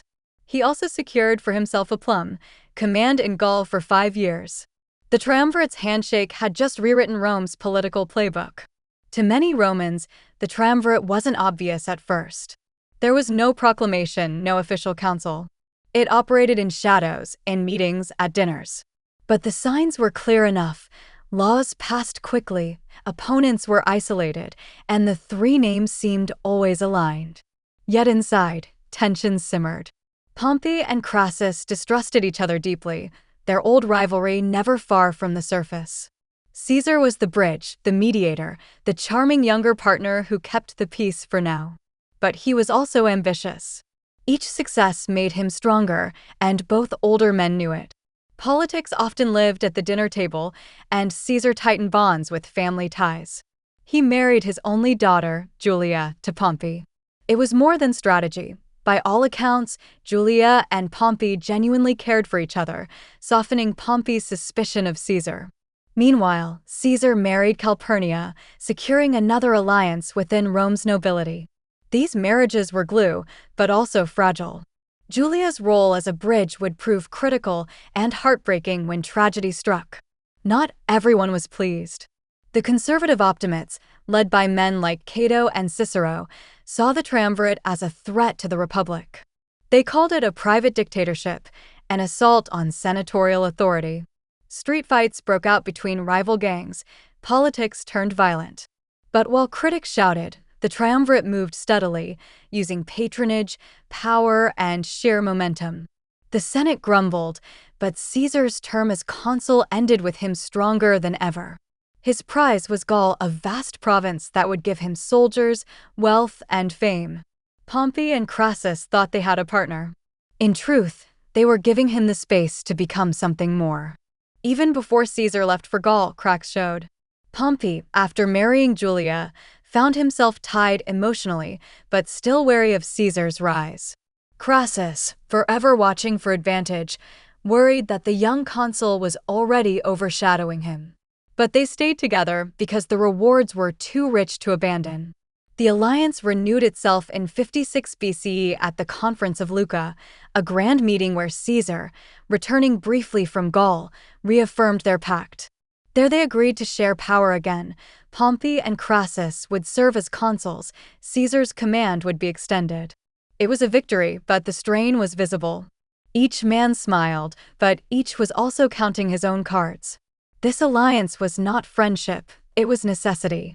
3 men, each brilliant and restless, held Rome in their grasp because they were willing to bend rules and put aside egos, temporarily. Caesar showed here a critical skill. He could make rivals cooperate, turn tension into leverage, and think years ahead. The triumvirate wasn't built to last, but it didn't need to. It gave Caesar time. It gave him legitimacy. And most of all, it gave him Gaul. While Pompey enjoyed influence in Rome and Crassus sought glory in the east, Caesar would go north, and the world would soon know his name in a new way. The formation of the triumvirate wasn't just a political handshake, it was the lighting of a slow fuse. Julia's marriage could soften Pompey's suspicions, but fate would intervene. Crassus's ambitions would take him east, seeking a war that would end in disaster. Pompey's pride would grow, and Caesar's fame would tower too high. For now, though, the three men moved as one. And Rome, whether it knew it or not, was beginning its march toward revolution. When Caesar left Rome for Gaul in 58 BCE, he wasn't stepping away from politics, he was opening a new front. The provinces he commanded, Cisalpine Gaul, Illyricum, and Transalpine Gaul, stretched north and west, bordering tribal lands full of opportunity and risk. The Senate might have thought they were sidelining him, but Caesar saw a vast stage. At his disposal, for legions, roughly 20,000 men, soon expanded to more. They weren't loyal to the Senate, they would become loyal to him. Caesar wasn't content to be a caretaker governor. He had debts to pay, ambitions to satisfy, and a republic full of rivals to impress. Gaul was his answer. Opportunity came almost immediately. The Helvetii, a powerful tribe from modern-day Switzerland, began migrating west. Their movement threatened Roman allies in the region. Caesar moved fast. He blocked their path at the Rhone, built fortifications, and forced them to negotiate. When talks broke down, he pursued them. The campaign ended with the Helvetii defeated and resettled under Roman watch. It wasn't just a victory, it was theater. Caesar sent reports back to Rome describing the threat and his decisive action. The Senate read them, the people heard them, and the message was clear. Caesar was Rome's shield in the north. Barely pausing, Caesar turned to another threat, Germanic tribes led by Ariovistus, a chieftain invited by Gallic tribes, but now seen as an invader. Caesar demanded he withdraw. Ariovistus refused. The resulting battle was tough, but Caesar's speed and discipline carried the day. The Germans were driven back across the Rhine, a feat that sent a shockwave through Gaul and Rome alike. These victories built more than security, they built legend. The Senate might grumble, but who could argue with success? Caesar was bringing glory, spoils, and security. And he was careful to frame every move as defense, not conquest, a savvy political shield. Gaul was a patchwork of tribes, each with its own leaders, rivalries, and agendas. Caesar exploited this brilliantly. He allied with some, intimidated others, and struck when resistance threatened. Each tribe defeated became either a client or an example. His reports, the Commentarii de Bello Gallico, painted a picture of Rome's civilizer, not aggressor. In reality, Caesar was turning tribes into stepping stones, one after another, weaving Rome's net across the region. One of Caesar's most underrated talents was logistics. His armies built bridges across rivers that seemed uncrossable, roads through forests, and fortifications in record time. When the Germans threatened again, he didn't just fight them, he built a bridge across the Rhine to show Roman reach, then withdrew after demonstrating power. When he crossed the Channel into Britain, it was as much about spectacle as strategy. Rome buzzed with stories. The general who marched where no Roman had marched, who treated rivers like roads and seas like lakes. Caesar's pen made every plank and nail part of his legend. Not every campaign was easy. Tribes like the Belgae and Nervii fought fiercely. At the Battle of the Sabus, Caesar's forces were nearly overwhelmed. For a moment, chaos threatened, but Caesar rallied his men, personally entering the fray. The Romans turned near defeat into victory, but it was a reminder: Gaul would not be tamed without blood. These moments, danger, resilience, recovery, added depth to Caesar's reputation. He was not an armchair general. He bled with his men, inspired them, and when needed, demanded everything. They gave it, and they followed him everywhere. The greatest challenge came in 52 BCE with a name that still resonates: Vercingetorix. A charismatic Arvernian chieftain, he united Gallic tribes in a massive revolt. This was Caesar's nightmare and his opportunity. The war was brutal: ambushes, scorched earth, sieges. At Alesia, Caesar faced a fortified enemy and a relief army that outnumbered him. His solution was audacious. He built not one but two walls, one to keep Vercingetorix in, another to keep reinforcements out. For weeks, the Romans fought hunger, attacks, and exhaustion. When the Gallic relief army finally struck, Caesar's defenses held. The enemy broke, Vercingetorix surrendered. Alesia wasn't just a battle, it was genius in action. Rome roared with approval. The Senate had to honor him, the people adored him, his enemies grew fearful. The spoils of Gaul were enormous: treasure, slaves, land. Caesar sent gifts to his allies in Rome, paid debts, rewarded soldiers. His army was fiercely loyal, hardened, and rich with confidence. And every victory report read like a hero's tale, with Caesar as the calm eye of the storm. Gaul was no longer just a province, it was Caesar's power base. Every soldier knew his face. Every tribe knew his name. But while Caesar conquered abroad, trouble brewed at home. Julia, Pompey's beloved wife and Caesar's daughter, died in childbirth in 54 BC. The bond that had softened tensions between the two men was gone. Then, in 53 BC, Crassus sought his own glory in the east and was killed at Carrhae, his army destroyed by the Parthians. The triumvirate was cracking. Caesar was now the strongest of the three, but Pompey was still powerful, and the Senate was growing nervous. Every new victory made Caesar seem less like a servant of the Republic and more like a king in waiting. Because Gaul made Caesar. It gave him money to erase debts, fame to sway the people, and legions who would follow him anywhere. It also gave him something rarer: independence. Far from Rome, he could act decisively, experiment, and win without Senate meddling. But Gaul also changed the balance of power. The Republic had room for many ambitious men, but not for two who could command armies. Caesar's rise was dazzling, but it cast a long shadow, and Pompey and the Senate would not ignore it forever. By 50 BC, Caesar stood at the height of his power. Rome cheered him, but also feared him. He had proven himself a brilliant general, a storyteller, a master of loyalty. But the Republic was restless, and some believed only one man could rule at a time. Soon, Caesar would have to make a choice: return to Rome quietly or march home with an army at his back. By 50 BC, Caesar was the most famous man in Rome and the most dangerous. Gaul was subdued, his soldiers adored him, and his name carried weight in every Senate debate. But every triumph cast a bigger shadow. The Senate was full of men who remembered Sulla's march on Rome, and to them, Caesar looked eerily familiar. Two events had cracked the triumvirate wide open. First, Julia, Caesar's beloved daughter and Pompey's wife, died in 54 BC, removing the family bond that kept the two giants aligned. Then, in 53 BC, Marcus Licinius Crassus, the money man, was killed at Carrhae, his army wiped out by Parthia. The delicate triangle was broken. Now there were two. Pompey stayed in Rome, grew closer to the Senate, and slowly began to lean conservative. He was still Caesar's son-in-law by memory, but the warmth was gone. As the Senate looked for someone to balance Caesar's rising power, Pompey's name kept coming up. Old friends were now potential rivals. In 50 BC, Caesar's command in Gaul was coming to an end. Traditionally, a general would return to Rome without his army and stand for election if he wanted more power. But Caesar's enemies in the Senate had no intention of letting him glide back to safety.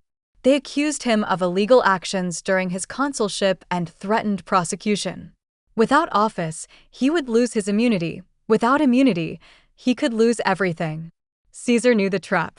If he returned without his army, the Senate could destroy him in the courts. If he tried to hold office, they could block him. If he resisted, they could call it treason. Every road seemed rigged. And behind those Senate voices was Pompey, now armed with emergency powers and Rome's loyalty. By now, Caesar's legions weren't just soldiers, they were his family. They had marched with him through snow, mud, blood, and glory. They had seen him share their food and their dangers. He rewarded them with land, loot, and trust. When he spoke, they listened. And when he hinted at betrayal by the Senate, they bristled. These were not mercenaries, they were believers. As the Senate's rhetoric grew sharper, Caesar made quiet moves. He offered compromise, let him keep one legion, he said, or run for office while still in command. The Senate said no. On January 7, 49 BCE, they issued the Senatus Consultum Ultimum, the ultimate decree. Caesar must disband his army and return as a private citizen, or be declared an enemy of the state. It was the loudest message Rome could send: give up power or face war. North of Italy ran a modest river called the Rubicon. By law, no general could bring troops across it into Italy proper. To do so was to declare war on Rome. In the chill of January, Caesar reached its banks with his 13th legion. The choice before him was stark. Behind him, loyalty and wealth. Ahead, uncertainty and danger. If he crossed, there was no turning back, it would be civil war. If he stayed, it would be political suicide. Legend has it he paused, thinking, weighing everything. Then he turned to his men and said words that would echo through history. Aliae acta est, the die is cast. Whether those exact words were spoken or not, the meaning was clear. He led his troops across the Rubicon. It was a small river, but in crossing it, Caesar ended the Republic's illusions of stability. Rome would never be the same. News moved fast. When word reached Rome that Caesar was marching with an army, panic gripped the capital. Senators fled, Pompey and his allies retreated south, claiming they would regroup and raise forces in the provinces. Caesar moved swiftly, but not blindly. He wanted to seize Italy without unnecessary bloodshed. Town after town opened its gates. Veterans flocked to him. Why so little resistance? Partly fear, partly loyalty. Caesar's reputation was enormous. He was seen as generous to allies, merciful to enemies. Many citizens saw the Senate as corrupt and self-serving. Caesar, though ambitious, seemed like a man of action. And the Senate's decree felt harsh, even unjust. The narrative was shifting. Was Caesar the traitor or the reformer? The brilliance of Caesar's move wasn't just boldness, it was speed. While Pompey gathered forces abroad, Caesar secured Italy almost without a fight. He controlled the treasury, gained recruits, and projected calm authority. He sent messages of clemency to his opponents, inviting negotiation even as he advanced. This was a man who understood that war wasn't only about swords, it was about stories. His every step was framed as reluctant, forced by enemies who sought his ruin. Could the Republic have avoided this clash? Possibly, but it would have required a generosity the Senate didn't have and a patience Caesar wasn't known for. The system itself was fraying. Too many men had seen power seized by force. Sulla had marched on Rome decades earlier. Caesar had watched and learned. When the Republic demanded he submit, he saw not law, but politics. And in politics, hesitation is death. Because this was the moment Rome's world cracked. It's a phrase we still use today, crossing the Rubicon, to mean a point of no return. For Caesar, it was more than a march. It was a gamble for everything: safety, honor, power, and perhaps survival. It also showed who Caesar really was. The careful politician was still there, but so was the gambler, the man who would rather risk all than crawl back defeated. That mix of calculation and daring defined him, and it would carry him through the storms to come. By spring, Caesar was moving south. Pompey and the Senate escaped to Greece, preparing for war. Caesar sent messages of peace, but also legions to secure Spain and North Africa. He wanted resources, ports, and time. Civil war was no longer a question, it was the season's certainty. The Republic was splitting, and the world was watching.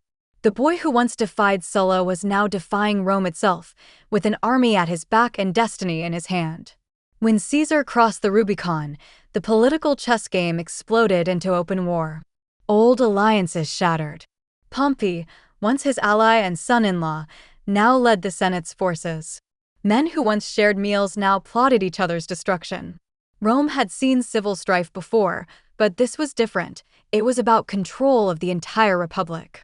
And at the center were two titans, Pompey the Great and Julius Caesar, whose combined talents could have ruled the world, but whose ambitions would now clash. The Senate branded Caesar an enemy of the state. Caesar framed himself as the protector of Rome's rights. Who was right? It depended on who you asked, but there was no middle ground anymore. Soldiers sharpened swords, and families braced for war. Caesar's first brilliance was speed. While Pompey hesitated, Caesar moved like lightning. His legions marched south, and towns opened their gates. Citizens were relieved rather than terrified. Caesar avoided massacres and sent messages of clemency, mercy for those who surrendered.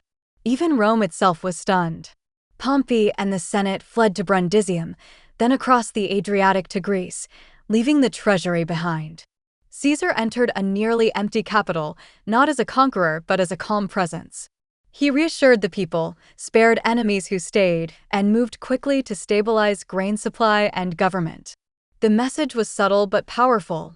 I am not here to destroy Rome. I am Rome. Pompey's main army was in Greece, but Caesar knew better than to chase it immediately. First, he turned west. Pompey's lieutenants held Spain, a rich and strategic base. In a series of swift campaigns in 49 BCE, Caesar crossed the Pyrenees and defeated the Pompeian forces at Alerta without major battles. He wrote afterward that he had conquered an army without spilling blood.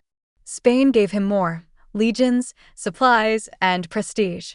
Meanwhile, his enemies fumed, watching their resources shrink. By 48 BCE, Caesar was ready to face Pompey himself. But the Mediterranean was dangerous. Pompey controlled the seas. Caesar had fewer ships and supplies. His crossings were risky, sometimes desperate. At Dyrrhachium in Greece, Pompey finally struck, inflicting one of Caesar's rare setbacks. For a moment, it seemed the Senate's champion might turn the tide. Caesar retreated, regrouped, and waited. Then came Pharsalus. August 9, 48 BCE. Near the plains of Pharsalus, Caesar and Pompey finally collided.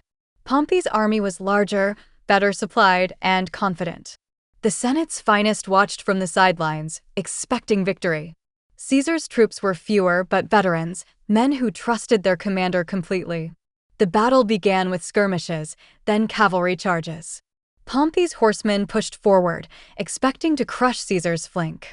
Caesar, anticipating this, had hidden reserves, cohorts trained to stab at the faces of riders, breaking their charge. Pompey's cavalry panicked, the line wavered. Caesar seized the moment, sending his legions forward. By midday, Pompey's army was collapsing. Caesar's men broke through. Pompey fled. In hours, the great general of the East was a fugitive. Thousands of senators, knights, and soldiers were captured. Caesar, remarkably, spared many. Mercy was part of his weapon. His clemency wasn't just kindness, it was strategy. Each life spared was a future ally, or a reminder of who held power. Pompey fled to Egypt, seeking refuge. But politics there were as deadly as Rome's. King Ptolemy XII's advisors feared Caesar's wrath. They thought presenting Pompey's head would please him. On September 28, 48 BCE, Pompey was murdered as he stepped ashore, betrayed by those he thought might help. When Caesar arrived days later and was shown Pompey's severed head, he reportedly turned away, refusing to look. Whether from sorrow, disgust, or political theater, the gesture mattered. Caesar ordered Pompey's killers punished. Old ally, bitter enemy, Pompey was still Roman, and Caesar understood symbolism. War followed Caesar everywhere. Egypt was in its own civil conflict, and soon Caesar was drawn into it. And here came Cleopatra, young, brilliant, and politically shrewd. Their meeting would become legend. She sought his support to reclaim her throne. He saw an ally and, perhaps, something more. Caesar helped her defeat her brother's faction in the Alexandrian War, a brutal urban fight that ended with Cleopatra as queen and Caesar more entangled than ever. Their relationship became a scandal in Rome and a legend in history.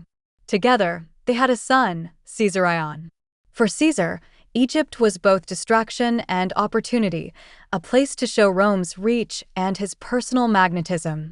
Even with Pompey gone, Caesar's work wasn't done. The Republic was fractured. Pompeian supporters regrouped in Africa and Spain. Each victory seemed to birth new enemies. At Thapsus in 46 BCE, he crushed another Pompeian force, and at Munda in 45 BCE, in Spain, he fought and won his last great battle against the remnants of Pompey's family. With each campaign, Caesar's legend grew, but so did resentment. Some senators returned to Rome pardoned, but they did not forget. Mercy can inspire gratitude, but it can also breed fear, and pride wounded is pride that plots. This chapter is the pivot of Caesar's life. Friend turned enemy, the Republic turned battlefield, loyalty and betrayal entwined. Caesar proved himself more than a soldier. He was strategist, politician, diplomat, and storyteller. He showed speed, adaptability, and ruthlessness, but also restraint. Yet, with every victory, the Republic's foundations cracked further. Rome was no longer a balance of powers, it was a stage for one man's will. And while many cheered, others whispered, "Is this liberty, or is this the birth of a king?" By 45 BCE, Caesar was master of the Roman world. Dictator in fact, if not in title, he returned to a Rome that adored and feared him. He planned reforms, celebrated triumphs, and dreamed of new campaigns. But power is lonely, and envy never sleeps. Among the senators he spared were some who could not accept a Rome with only one sun in the sky. By 45 BCE, Caesar returned to Rome not as a mere consul, nor even as a victorious general, but as master of the Roman world. The Senate, diminished by civil war and internal strife, granted him honors and titles. His image was stamped on coins, something almost unthinkable before. He was named dictator, at first for a short term, then for 10 years, and finally, dictator perpetuo, dictator for life. For many Romans, it was dizzying. The Republic, proud of its checks and balances, was suddenly centering around one man. But Caesar did not simply sit on power. He went to work. He saw Rome not only as a prize but as a project, and he moved with the speed of a soldier accustomed to decisive action. He was only in his mid-50s, but his sense of urgency was palpable. He had cheated death too many times not to feel time pressing. One of Caesar's first targets was the tangled mess of Roman finance. Years of war had wrecked the economy, debts strangled farmers and merchants. Caesar acted quickly. He passed laws capping interest rates and allowing debtors to use property as payment. He reduced, but did not forgive debts entirely, a balance between relief and stability. Creditors grumbled. Debtors breathed easier. He also settled veterans and the poor on public lands, often abroad. Colonies sprang up in Spain, North Africa, and Gaul, giving landless citizens a stake and reducing urban crowding. This was bold social engineering, moving Romans into new communities that would become loyal outposts of Roman culture. Few reforms are as enduring as this one. Rome's calendar had become a chaos of festivals and political manipulation. Priests could add or remove days for advantage. Months drifted out of sync with the seasons. Caesar, advised by astronomers including Sosigenes of Alexandria, imposed order. In 46 BCE, he introduced the Julian calendar, 365 days, 12 months, with a leap year every 4 years. It was cleaner, predictable, and astonishingly accurate for its time. The change stuck. In fact, much of the world still keeps time by Caesar's reform, adjusted slightly in the Gregorian version centuries later. It was a quiet revolution, aligning Rome's sense of time itself to his authority. Caesar understood something many senators resisted. Rome was more than the city on the Tiber. It was an empire of provinces, allies, and cultures. He extended citizenship more broadly, especially to loyal communities in Gaul and Spain. He reformed provincial governance, cracking down on corrupt governors who saw faraway lands as personal banks. For provincials, it meant hope. For the old guard, it meant dilution. Caesar was changing the Roman identity from a city-state to something wider, and not everyone liked it. Ironically, Caesar tried to strengthen the Senate even as he overshadowed it. He increased its numbers dramatically, adding loyalists and talented newcomers from Italy and beyond. To some, it looked like inclusion. To others, it felt like packing the chamber with friends. Either way, the balance of power shifted. Senators who once ruled as peers now found themselves part of a larger, more diverse, and more controllable body. Caesar celebrated his victories with festivals, games, and triumphal parades.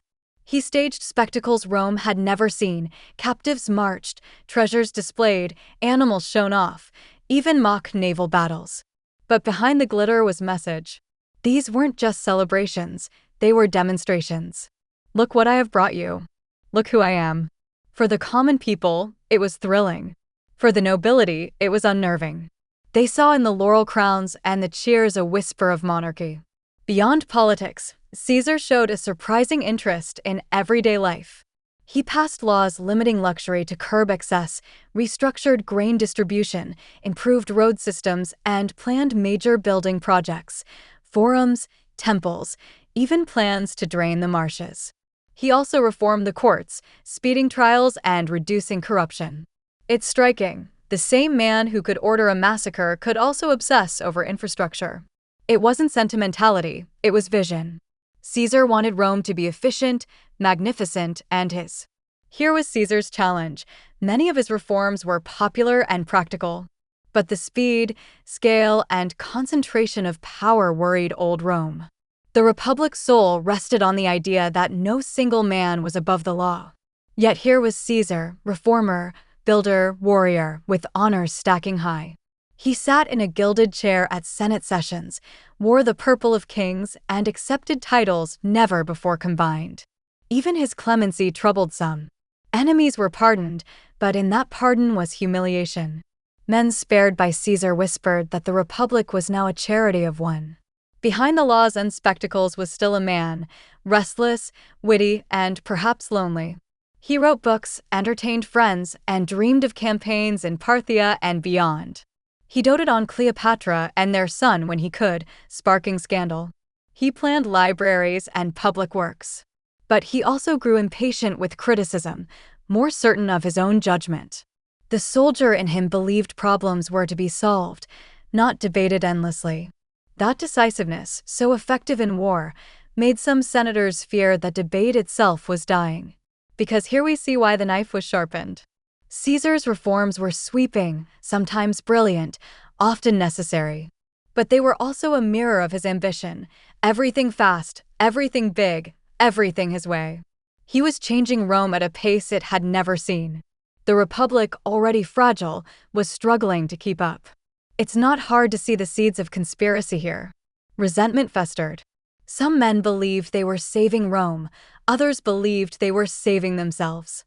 Caesar, meanwhile, thought he was building something greater. They were all right, in their own way, and heading toward a collision.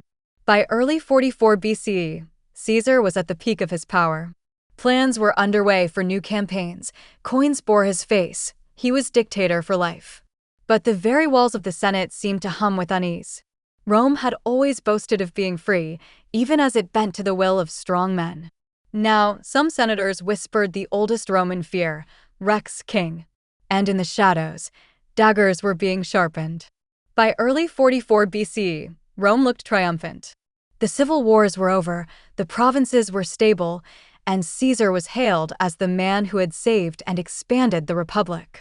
But beneath the cheers was unease, and beneath the marble floors of the Senate, unease often turned to plotting.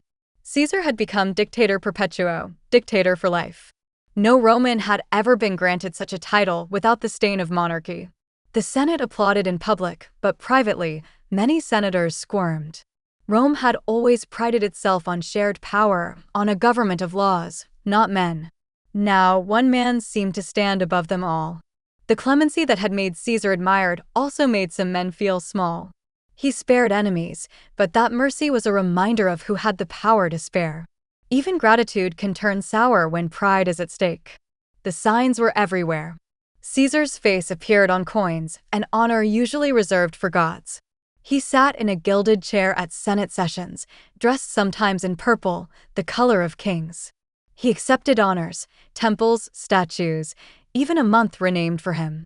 For the people, it was thrilling. For the Senate, it was chilling. Rumors swirled that he was planning to take the title of king.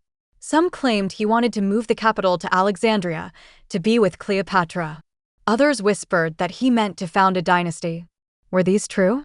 Probably not, but in politics, perception can become reality. Each rumor deepened the sense that Caesar was no longer one of many, but one above all. not everyone was against him. Many senators truly admired Caesar's reforms, his energy, his generosity. His right-hand man, Mark Antony, was fiercely loyal. Others, like Lepidus, saw their fortunes rise with his. But admiration could not quiet the fears of those who believed the Republic itself was in danger. Among his allies were also those whose loyalty was more fragile. Marcus Junius Brutus, descended from the man who had expelled Rome's kings, was honored and trusted by Caesar. Brutus owed him much, yet his family name carried the weight of republican virtue. Another was Gaius Cassius Longinus, shrewd, resentful, uneasy with Caesar's dominance. These men were not natural conspirators, but they were men of pride, and pride can be swayed. Rome loved its portents. In the weeks before the Ides of March, stories spread, strange lights in the sky, birds behaving oddly, a lioness giving birth in the streets. Whether coincidence or invention, such things found eager listeners. Superstition was part of Roman politics, and whispers of fate carried weight. Even Caesar's wife, Calpurnia, reportedly begged him to be cautious. She dreamed of his statue bleeding, of Rome mourning. Priests warned of ill omens. But Caesar, soldier and skeptic, smiled them away. He believed in fortune, but not in fear. It's remarkable how many of the men plotting against Caesar were those he had spared. They met quietly, often in houses, sometimes in gardens.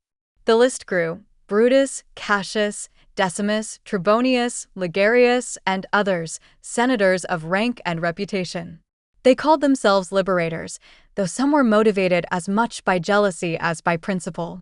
Their argument was simple: the Republic was dying under one man's shadow. If Caesar lived, Rome might wake one day to a king. They would not allow it. To save the Republic, they believed, Caesar had to die. But plotting is easy, action is hard.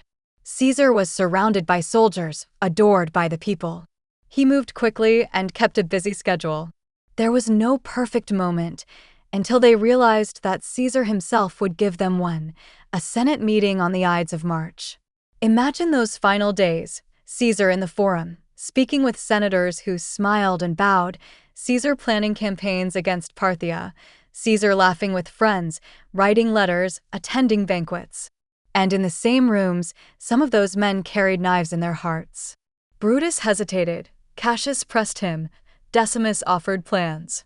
Some wanted to kill Antony as well, others thought that too bloody. They debated, argued, agreed. Finally, the decision was set: they would strike when Caesar sat among them, unarmed, surrounded by men he trusted. To the public, nothing seemed amiss. Games were planned, reforms were discussed. But an attentive eye might have noticed a stiffness, an almost brittle calm. Caesar was not blind, he had heard rumors. He even joked about them. Better to die once than live always in fear, he said. He trusted too much, or perhaps he trusted fate more than men. His plans for the future were grand: more colonies, more roads, libraries, even campaigns eastward. He was dreaming of Parthia, of new triumphs. But while his mind was on the horizon, the danger was at his elbow. Because this was the pause before the blow, the quiet coil before the spring. Caesar's rise had been meteoric, his victories dazzling. But the very traits that made him great, his confidence, his speed, his certainty, now unnerved those who could not see where they fit in his Rome. The conspirators were not all villains. Some believed sincerely they were rescuing the Republic. Others were opportunists. But together they formed something Caesar could not conquer: fear disguised as patriotism. By mid-March, the plans were ready. Daggers were hidden beneath togas. Brutus's conscience was raw, Cassius's resolve was hard. They waited for the man who had given them mercy, honors, and power to bring him down in the name of liberty. And so, in the halls where Caesar's voice once carried reforms and victories, silence thickened. It would soon be broken by steel. March 44 BCE dawned like any other spring in Rome, but to those watching closely, something felt off. Maybe it was the buzz of rumors, the faint whiff of unease that clung to the marble porticos. Maybe it was the weather, unsettled, or the sense that Caesar, so untouchable, was suddenly more visible. Whatever it was, the air seemed charged. For weeks, omens and warnings had trickled toward him. Priests spoke of sacrifices with troubling signs. Birds flew strangely. A man's hand burst into flame without harm. Whether true or embroidered by history, these things fed Rome's appetite for drama. Even Caesar's wife, Calpurnia, dreamt of disaster, statues running with blood, her husband struck down. She begged him to stay home. But Caesar, soldier at heart, was not one to cower. He had crossed rivers under threat, faced armies, laughed at pirates. Superstition was no match for his confidence. The Senate awaited him, and he would go. It was a day like any other, with a twist of ceremony. Caesar woke in his home on the Via Sacra, surrounded by attendants, letters, and plans. He had so much to do: laws to sign, reforms to discuss, a campaign eastward to prepare. Parthia was on his mind, always the next frontier, always forward. Then came the pleas. Calpurnia again urged caution. Reports came of armed men, of faces that avoided his gaze. Friends hinted at unrest. And yet, Caesar seemed calm. Some say he hesitated, others say he laughed it off.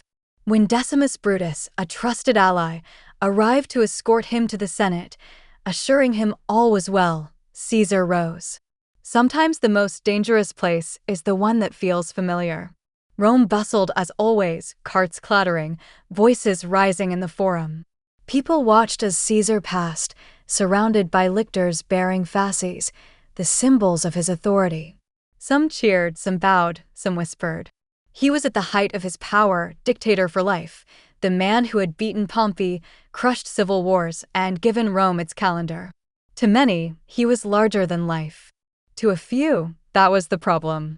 He was headed to the theater of Pompey, where the Senate met that day. Irony layered on irony. The hall built by his former ally and rival would be the stage for his last scene. The Senate house was crowded, but quieter than usual.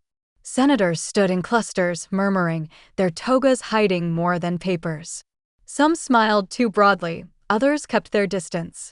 Among them were names Caesar knew well: Cassius, Trebonius, Decimus, Brutus. These were men he had trusted, men he had pardoned, men he believed were loyal. Caesar entered without fear. He took his seat, the gilded chair reserved for the dictator. Papers rustled. Conversations hushed. And then, the circle began to close. It happened fast, yet seemed endless. Tullius Cimber approached first, presenting a petition. Caesar waved him off. There was time later.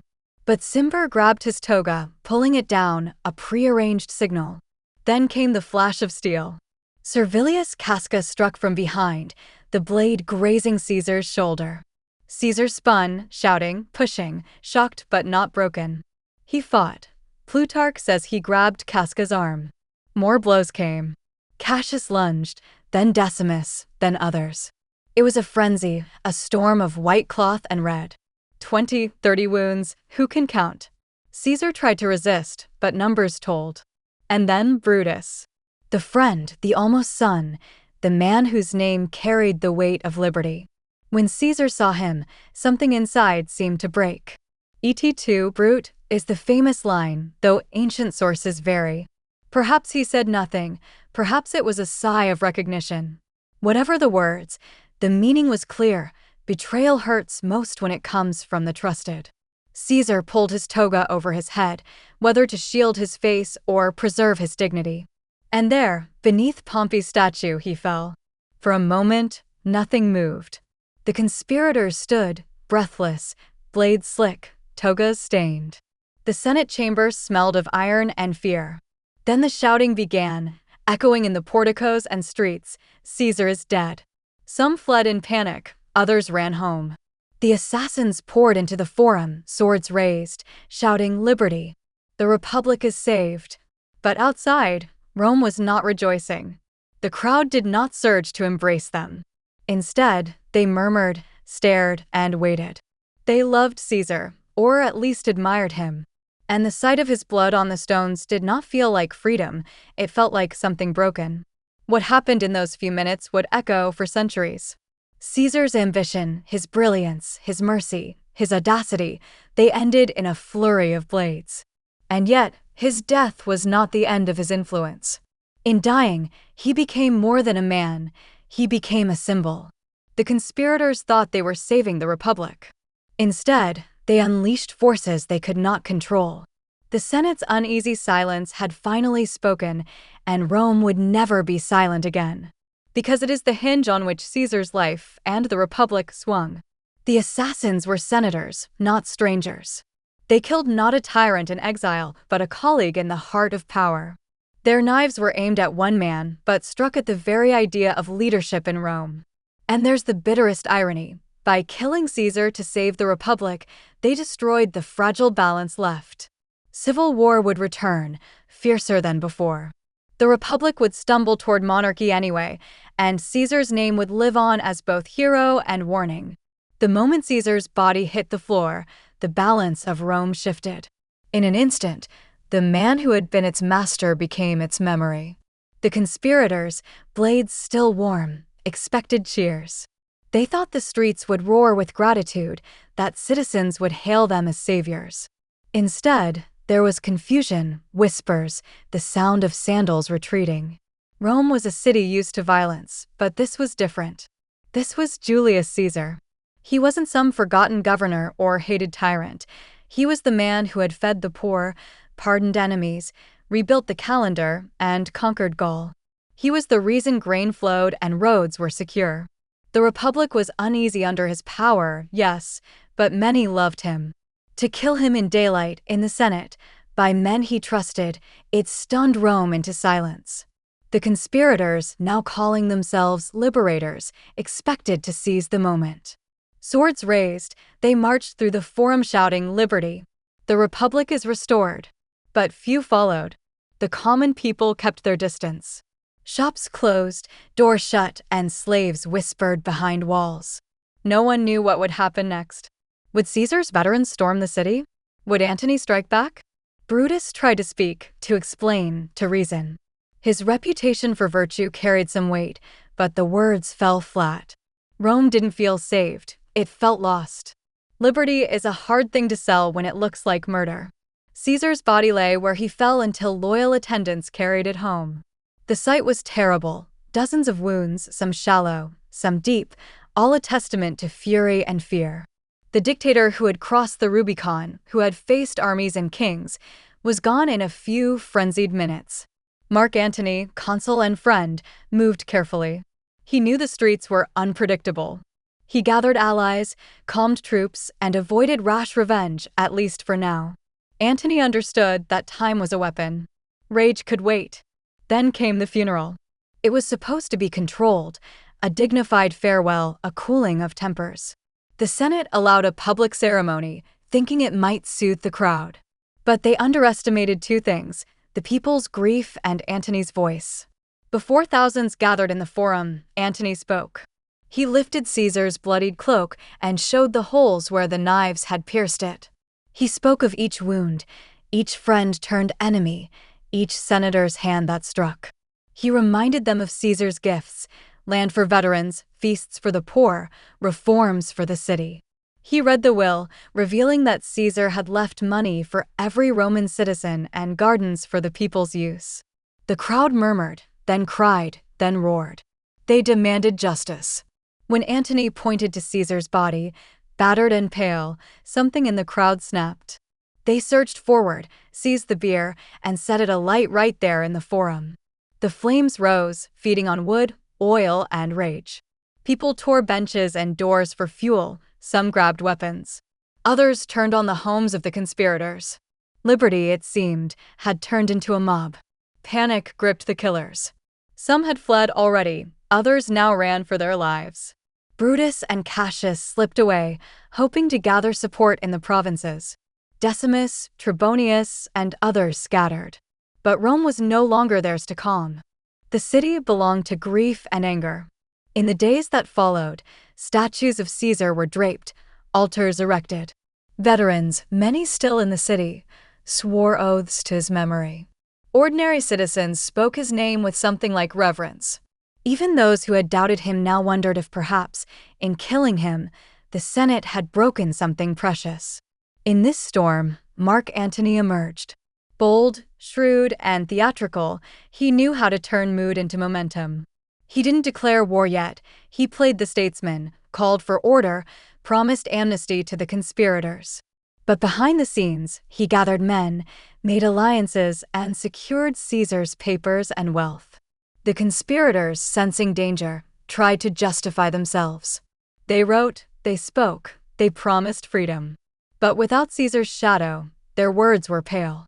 To the people, they were killers of the man who had fed and led them. To the soldiers, they were the ones who had struck down their commander. Caesar's death was not just a Roman event. Across the provinces, governors, allies, and enemies reeled. Some hoped the Republic would return, others feared chaos.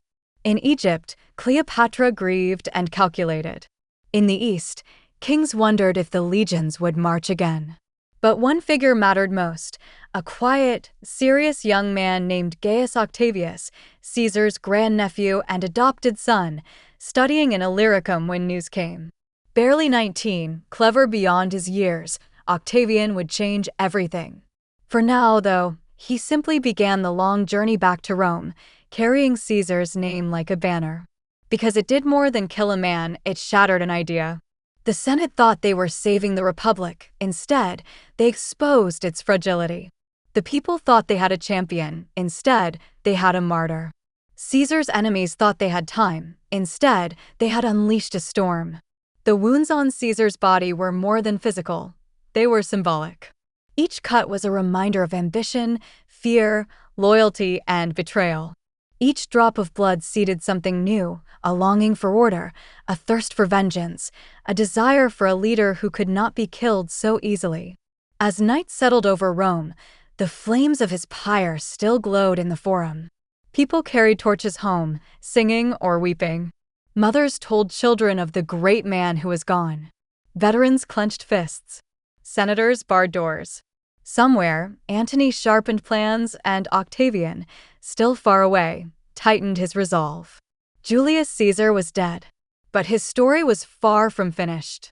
The assassins had fled the Senate house expecting a hero's welcome, but Rome was eerily quiet.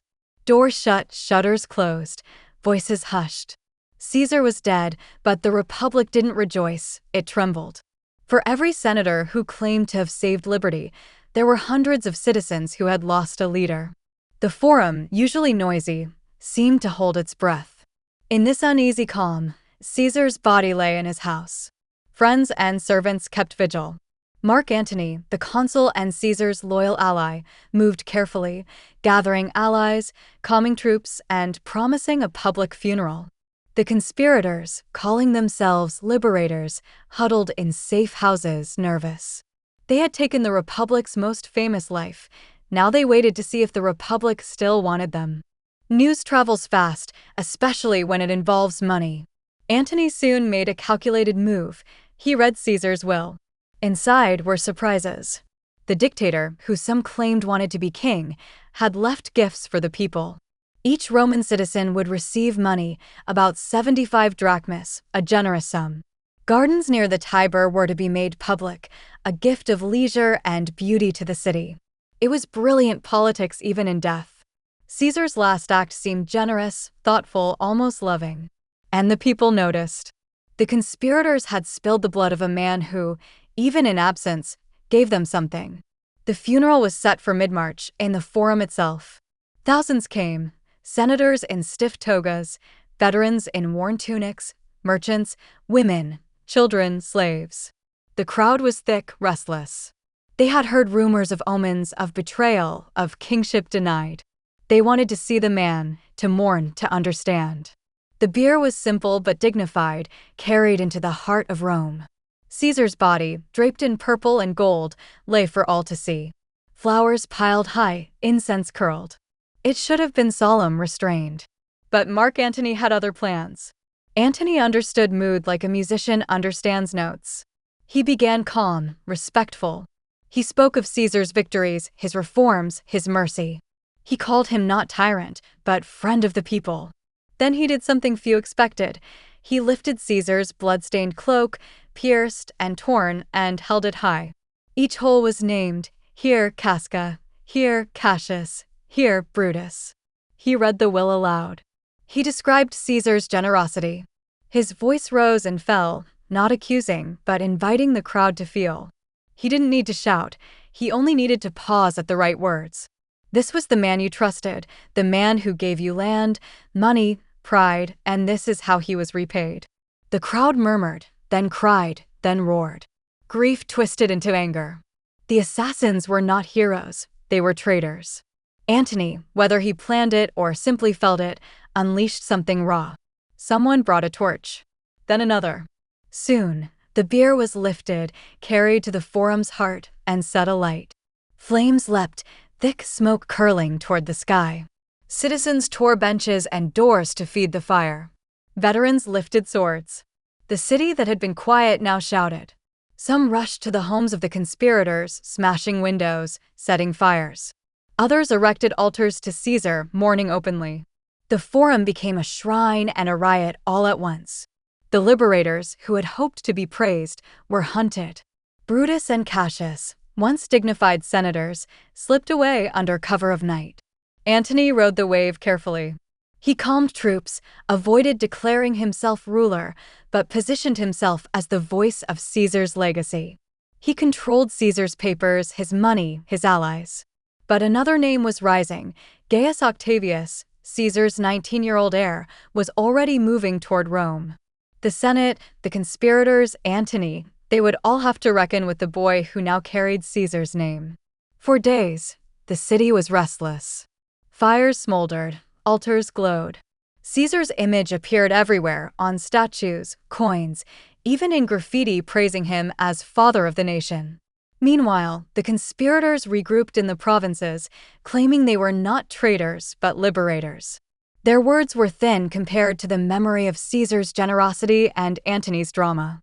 Something fundamental had changed. The Republic's illusion of unity was shattered. The people had seen power concentrated in one man and had liked it, or at least liked him. And they had seen senators kill him. Trust was gone. Because here, grief became politics. Caesar's death might have ended his voice, but his funeral gave him something louder, a chorus of the people. Antony understood that a cloak, a few coins, and carefully chosen words could turn sorrow into fury. The conspirators didn't just kill Caesar, they created a martyr. And martyrdom has gravity. It pulls others toward it. The boy Octavian, the fierce Antony, the restless Senate, they would all orbit that memory. The crowd's tears were not just for a man but for an idea, that Rome could be led, cared for, made great. Caesar's pyre had barely cooled before Rome's streets were full of soldiers' boots again. Alliances would shift, promises break, and the Republic would bleed once more. The next acts would belong to the living, but the ghost of Caesar would watch them all. When news of Caesar's death reached the provinces, shock rippled outward, but one pair of ears heard more than grief. Gaius Octavius, a teenager studying in Illyricum, realized his world had changed. Caesar was not just his great-uncle, he was his adoptive father. In his will, Caesar had named him heir. In an instant, the shy, intelligent youth became Gaius Julius Caesar Octavianus, the chosen successor of Rome's most powerful man. To the world, he was just a boy. To himself, he was suddenly responsible for avenging the most famous Roman alive or dead. And there was no time to hesitate. The conspirators were regrouping, Antony was consolidating power, and the Senate was nervous. If Octavian waited, he would be forgotten or crushed. Traveling from Illyricum to Rome was no easy trip, especially for someone who was now a target. Octavian's small entourage moved cautiously. Along the way, he met veterans who had served under Caesar. Some were skeptical, others were intrigued. They saw a slim, serious young man, not a soldier but not timid either. He carried himself with quiet confidence, listening more than speaking. And crucially, he carried Caesar's name. At every stop, he showed humility. He honored the memory of his adoptive father, spoke gently to soldiers, promised nothing reckless. By the time he reached Italy, whispers had turned into curiosity. Who was this boy Caesar trusted? Rome was a city in shock. The conspirators, Brutus, Cassius, Decimus, had fled. Mark Antony held the keys to power, consul, Caesar's ally, and now the keeper of Caesar's papers and money. The Senate, shaken, wanted calm. The people were restless, loyal to Caesar's memory but unsure of their future. Into this arena walked Octavian. He was careful. He met Antony, deferential but not submissive. He visited Caesar's widow, Calpurnia, and comforted the household. He spoke to the Senate with respect. It was all theater, but it was good theater. He seemed harmless, dutiful, a grieving son, not yet the player he would become. But behind the polite face, Octavian was already calculating. He petitioned for his inheritance, rallied veterans with promises of land and loyalty, and began to build a quiet following. He was 19, untested, but not naive. What made Octavian remarkable was not brute strength or charisma. It was patience and precision. He rarely shouted. He didn't storm the forum. Instead, he let Antony overplay his hand. Antony moved boldly, trying to dominate the Senate and secure Caesar's power for himself. He underestimated the boy. Many did. Octavian presented himself as Caesar's true heir, not by blood alone but by behavior. He honored Caesar's memory, paid Caesar's debts, gave gifts to the people promised in Caesar's will. Rome watched a teenager do what seasoned politicians failed to do: keep promises. It won him quiet admiration and the loyalty of soldiers who had adored Caesar. Octavian understood that memory was power. He sponsored games in Caesar's honor, used Caesar's image on coins, and spoke often of the man he called father. Veterans began to drift toward him, some out of nostalgia, others sensing opportunity. He also cultivated relationships. Cicero, the aging statesman and orator, disliked Antony and saw in Octavian a tool. Others, wary of Antony's ambition, gave the boy polite support. They thought they were using him. They didn't see the steal. Mark Antony had no intention of sharing Caesar's legacy. He mocked Octavian's youth, dismissed him as insignificant. But Antony misread the room. The Senate feared Antony's swagger. The people remembered Caesar's generosity. When Antony delayed delivering parts of Caesar's estate, Octavian used his own modest funds to pay the legacy Caesar had promised. That gesture spoke louder than speeches. Antony's frustration grew. He tightened control over provinces and legions, but every aggressive move pushed more senators toward the polite young man with Caesar's name. By late 44 BCE, the rivalry was no longer hidden. The boy and the soldier were on a collision course. Because here we see the birth of something unexpected. Julius Caesar was gone, but his vision, his memory, his magnetism did not die. They shifted to a youth barely old enough to shave. Octavian was quiet, but quiet is not weak. He watched, listened, and learned. And where Antony blustered, Octavian planned. What the conspirators feared was a king, what they created was a succession.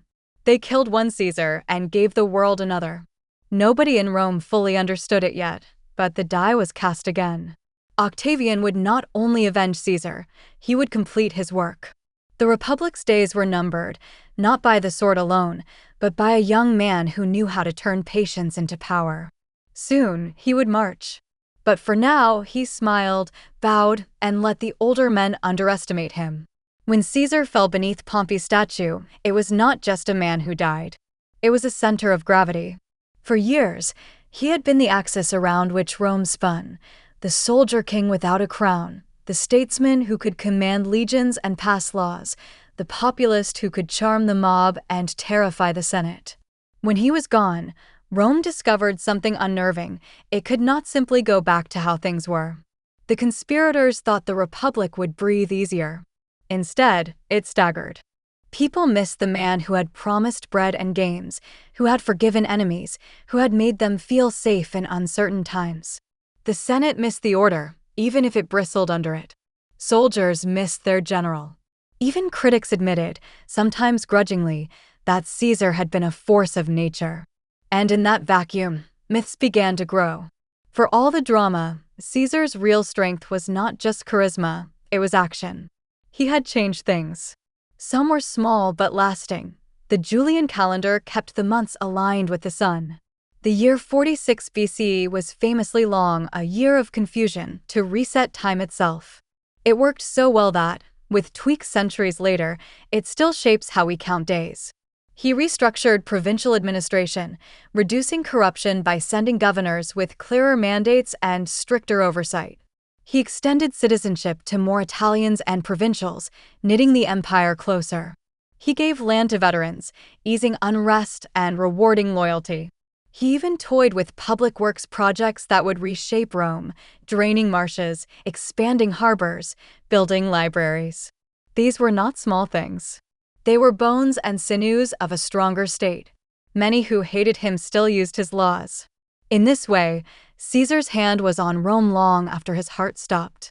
One of Caesar's more radical ideas was clemency. He spared enemies again and again: Cicero, Brutus, Cassius, dozens of others. It was clever politics and, in some ways, sincere. But mercy has a paradox: it keeps enemies alive. Those spared often resent the hand that spared them. They owe something they do not want to owe. This mercy shaped his legend. Some saw it as noble, others as weakness. But even after his death, the image of Caesar as a man who could forgive when he could kill remained powerful. It made the Assassin's Act look meaner, more desperate. Stories about Caesar multiplied after his death. Some were true: his sharp mind, his tireless energy, his generosity. Others were gossip or propaganda: affairs with noble women, vanity, ambition without end. Friends praised him, enemies painted him as dangerous, arrogant, too hungry for power. One thing was certain: nobody was indifferent. Even his critics could not ignore him. Cicero, who often sparred with Caesar, once said, "Whatever he did greatly." That sentence outlived them both. The people were not done with him. They built altars at the spot of his cremation. They brought flowers, coins, prayers. They called him Divus Julius, the divine Julius. Soon, his face was everywhere: statues, coins, banners. Rome, which prided itself on being suspicious of kings, was flirting with worship. When a comet blazed across the sky during games held in his honor, many called it Caesar's star. It felt like the heavens themselves were saying he was not finished. The Senate eventually decreed him a god. His adopted son Octavian, still just a teenager, leaned on that divinity. It gave him something more than family ties: it gave him a mandate from the heavens. Brutus and Cassius thought killing Caesar would kill ambition. They forgot that power is not just a man, it is an idea. By removing the man, they created a vacuum, and vacuums are filled. Into that space would step Antony, Octavian, Lepidus, and 1,000 others. None would restore the old republic. Instead, they would chase Caesar's ghost. The republic they said they were saving was already cracked. Caesar had exposed its weaknesses: the imbalance between city and provinces, the hunger of veterans, the corruption of governors, the deadlock of the Senate. Killing him did not fix those problems. If anything, it made them worse. One of Caesar's quieter legacies was Octavian.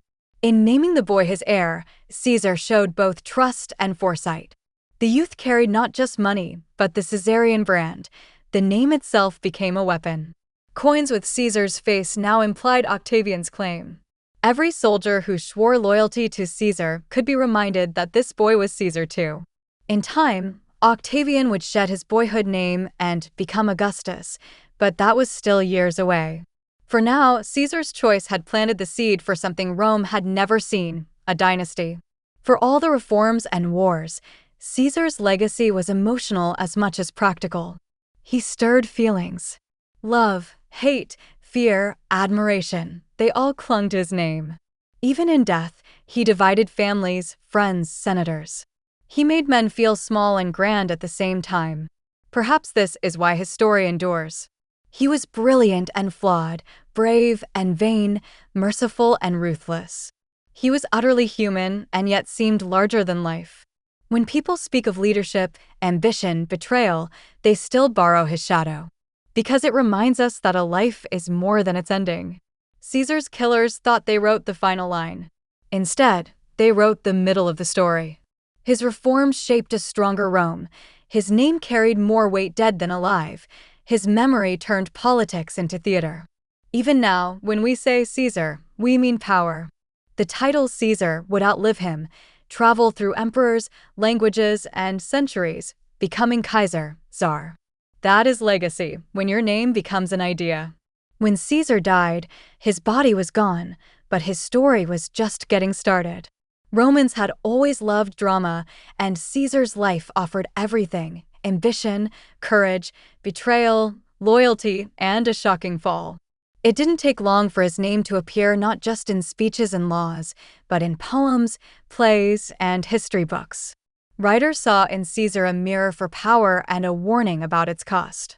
Cicero, who lived through it all, wrote letters that revealed admiration and unease. Historians like Sallust and Livy tried to place him in the stream of Rome's story. Later came Suetonius and Plutarch, whose biographies colored the world's view of Caesar for centuries. Through them, we hear anecdotes: his laughter with pirates, his tears before Alexander's statue, his calm on the battlefield, his last breath before Brutus. Were they true? Maybe not all. But truth matters less when the myth is stronger. If there's one voice that made Caesar immortal, it's William Shakespeare's. Written more than 1,600 years after Caesar's death, Julius Caesar turned Roman politics into theater. Here was Caesar, proud and doomed; Brutus, noble and torn; Antony, fiery and cunning. Millions have heard friends, Romans, countrymen, and et tu, brute? Phrases that probably never crossed Caesar's lips, but now cling to him forever. Shakespeare's Caesar is not just a man, he's a question. Can power ever be safe? Is ambition always dangerous? And what does loyalty mean when the knife is drawn? Generations of audiences have watched actors fall to stage daggers and wondered about leaders and followers, friends and enemies, fate and free will. Through Shakespeare, Caesar became more than Roman, he became universal. Roman historians did more than record battles, they shaped reputations. Caesar himself was no stranger to narrative control. His commentaries on the Gallic War and on the Civil War read like reports, but play like campaigns of persuasion. He wrote in clear, simple Latin, presenting himself as calm, logical, and often reluctant to fight, rarely the aggressor, always the protector. Historians still debate: was he honest? Or was it propaganda? Likely both. Caesar was too clever not to shape his own story. And in shaping it, he gave later writers a script. Some admired him as a statesman, others condemned him as a usurper. Tacitus, Dio, Appian, they each painted him differently, but none could ignore him. From the moment he died, Caesar's face became an emblem. Statues were raised, busts carved, coins struck with his profile. Some showed the laurel crown, others his thinning hair and sharp features.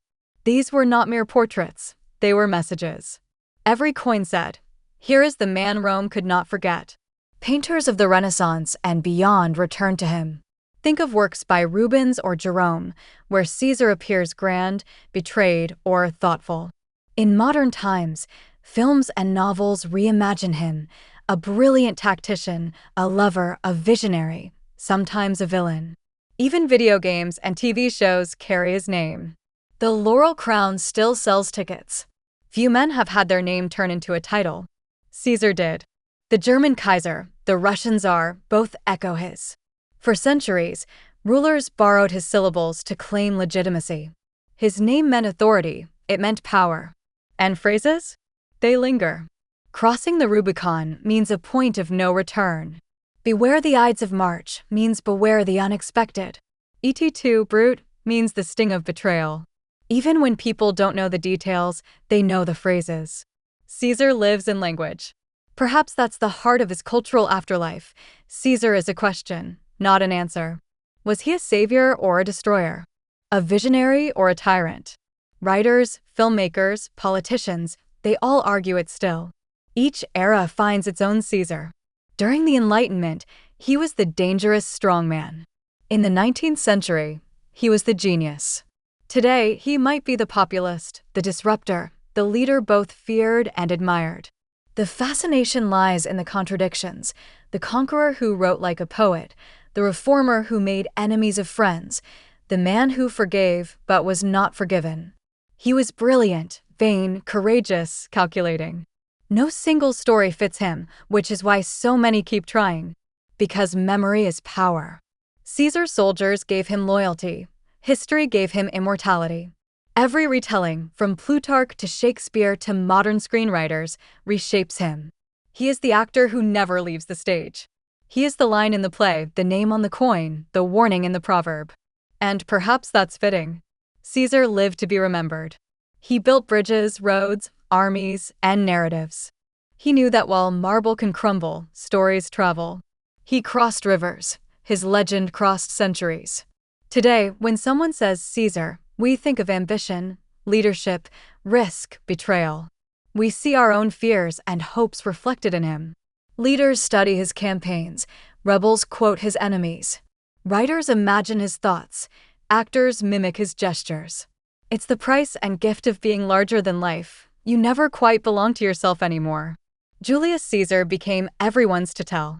When we think of Caesar, we often picture the bust, the aquiline nose, the receding hairline, the calm, unreadable face. It's easy to forget that he was a man with moods, habits, quirks, and flaws. He wasn't always in armor or on a platform. He walked, laughed, got sick, worried, argued, and even joked. People loved him, feared him, and sometimes rolled their eyes at him. Strip away the titles, and you find someone more complex than marble can hold. Caesar was not towering or brawny. He was lean, said to be of medium height, with dark eyes that held attention. He dressed carefully, preferring neatness over show.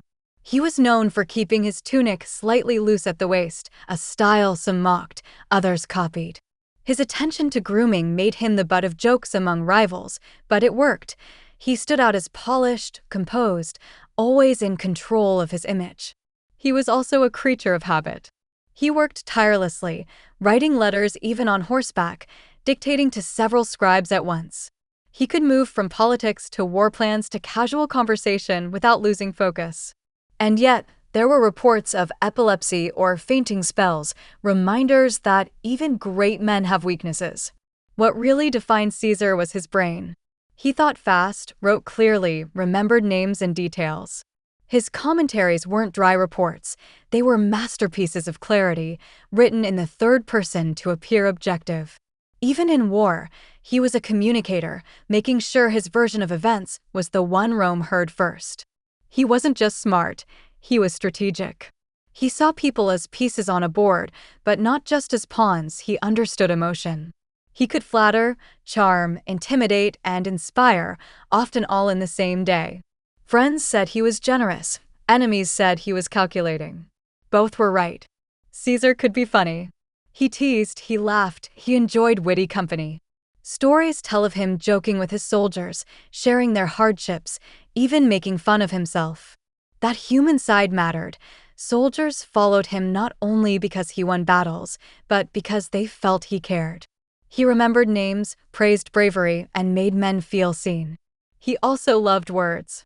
He wrote poetry as a young man, dabbled in oratory, and valued learning. His circle included writers, thinkers, even critics. For a man so busy, he found time to talk and listen. Caesar could be patient, but he wasn't meek. When crossed, he could be cold. His enemies learned that mercy had limits. Betrayal was never forgotten. And his confidence sometimes slid toward arrogance. He believed in destiny, often telling friends he was favored by fortune. That belief made him bold, but it also blinded him to danger.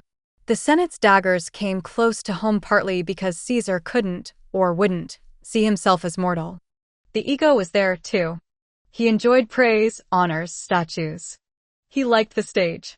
He allowed, perhaps encouraged, the rumors that he was something more than human.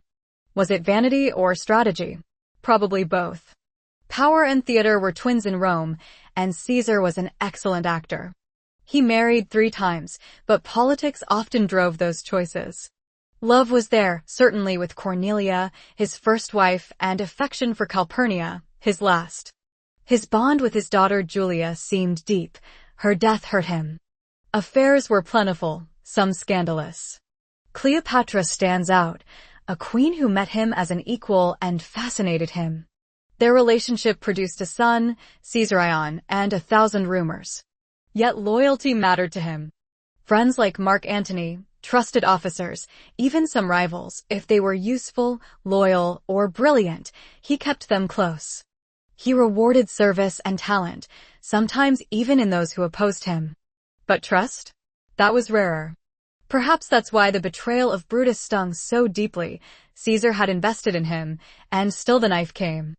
Imagine him at dinner, not always a feast, sometimes simple meals, but conversation lively. He liked order and disliked wasting time. He could be generous to guests, quick to laughter, and occasionally biting in remark. He liked games, debate, and talk of travel and books. He was restless, easily bored. Traveling pleased him. The world beyond Rome was exciting: Gaul, Spain, Egypt, Asia. He absorbed things: a new tactic, a strange custom, a useful phrase. Rest wasn't his gift, action was. He was a man who always needed the next thing to do. Despite the confidence, he had fears of being irrelevant, of losing control, of betrayal. He knew he was mortal, battle scars and fainting spells reminded him. Perhaps that's why he worked so fast, wrote so much, conquered so widely. There's a sense in many accounts of a man in a hurry, as if time was always shorter for him than for others. Because myths are loud, but people are quieter. The laurel crown hides sweat, worry, joy, and irritation. Caesar was not marble, he was flesh. He had pride and pain, charm and temper. Understanding this makes his story richer. A man who could be gentle and ruthless, who could joke with soldiers and intimidate senators, who could write like a scholar and fight like a commander. It explains why people loved him and why others feared him. It explains why, centuries later, we still lean in when someone says, "Let me tell you about Caesar." 2,000 years after the Ides of March, people still say his name. They use it to mean emperor, Kaiser, czar, power, betrayal, decision. Even those who don't know Roman history know Caesar. That alone is astonishing. Most leaders vanish into textbooks. Caesar became part of language itself. He didn't just change laws or win battles. He changed how we talk about ambition, loyalty, risk, and destiny. Why does he stay with us? Because Caesar's life is a story of a person who dared to be larger than his times. He was brilliant but flawed, decisive yet sometimes blind, generous and ruthless. He made friends, enemies, and choices that still spark debate. That combination, talent and imperfection, is timeless. Caesar's story asks questions that every generation faces. How much power is too much? When does ambition become dangerous? Can loyalty survive politics? Is betrayal ever justified? From boardrooms to parliaments, from novels to films, these questions still matter. They're not just Roman, they're human. We argue about them when leaders rise too high, when friends disappoint, when systems strain. Caesar's story is a mirror. Caesar fascinates because he was more than one thing. He was a soldier who wrote like a scholar, a politician who could lead men into mud and snow. His campaigns are still taught in military schools for their speed and innovation. His writings, clear and direct, are still read in classrooms for style. He was pragmatic and visionary at once. It's rare to find someone who could charm a crowd, outthink rivals, and share bread with soldiers. That's part of the draw. He wasn't just a man of ideas or action, he was both. It's what makes him relatable and unreachable at the same time. What keeps us reading is not just the tactics, it's the drama. Caesar's story is filled with moments that feel almost scripted. The boy defying Sulla, the pirate hostage laughing at his captors, the general weeping before Alexander's statue, the man crossing a small river that meant war, the ruler ignoring warnings of knives. It's Shakespearean because it was human. He trusted friends, and they killed him. He loved a daughter, and she died young. He risked everything, and sometimes he won, sometimes he didn't. That's why it sticks. We see courage, but we also see fragility. For all the admiration, Caesar's story is also a caution. Republics can be fragile. Power can gather too easily. People will often choose a strong hand over uncertainty. His rise showed the cracks in Rome's political system, cracks that many ignored until it was too late. His fall showed that even the most gifted can be undone by pride, enemies, or friends too afraid to speak. Modern politics still argues over strongmen.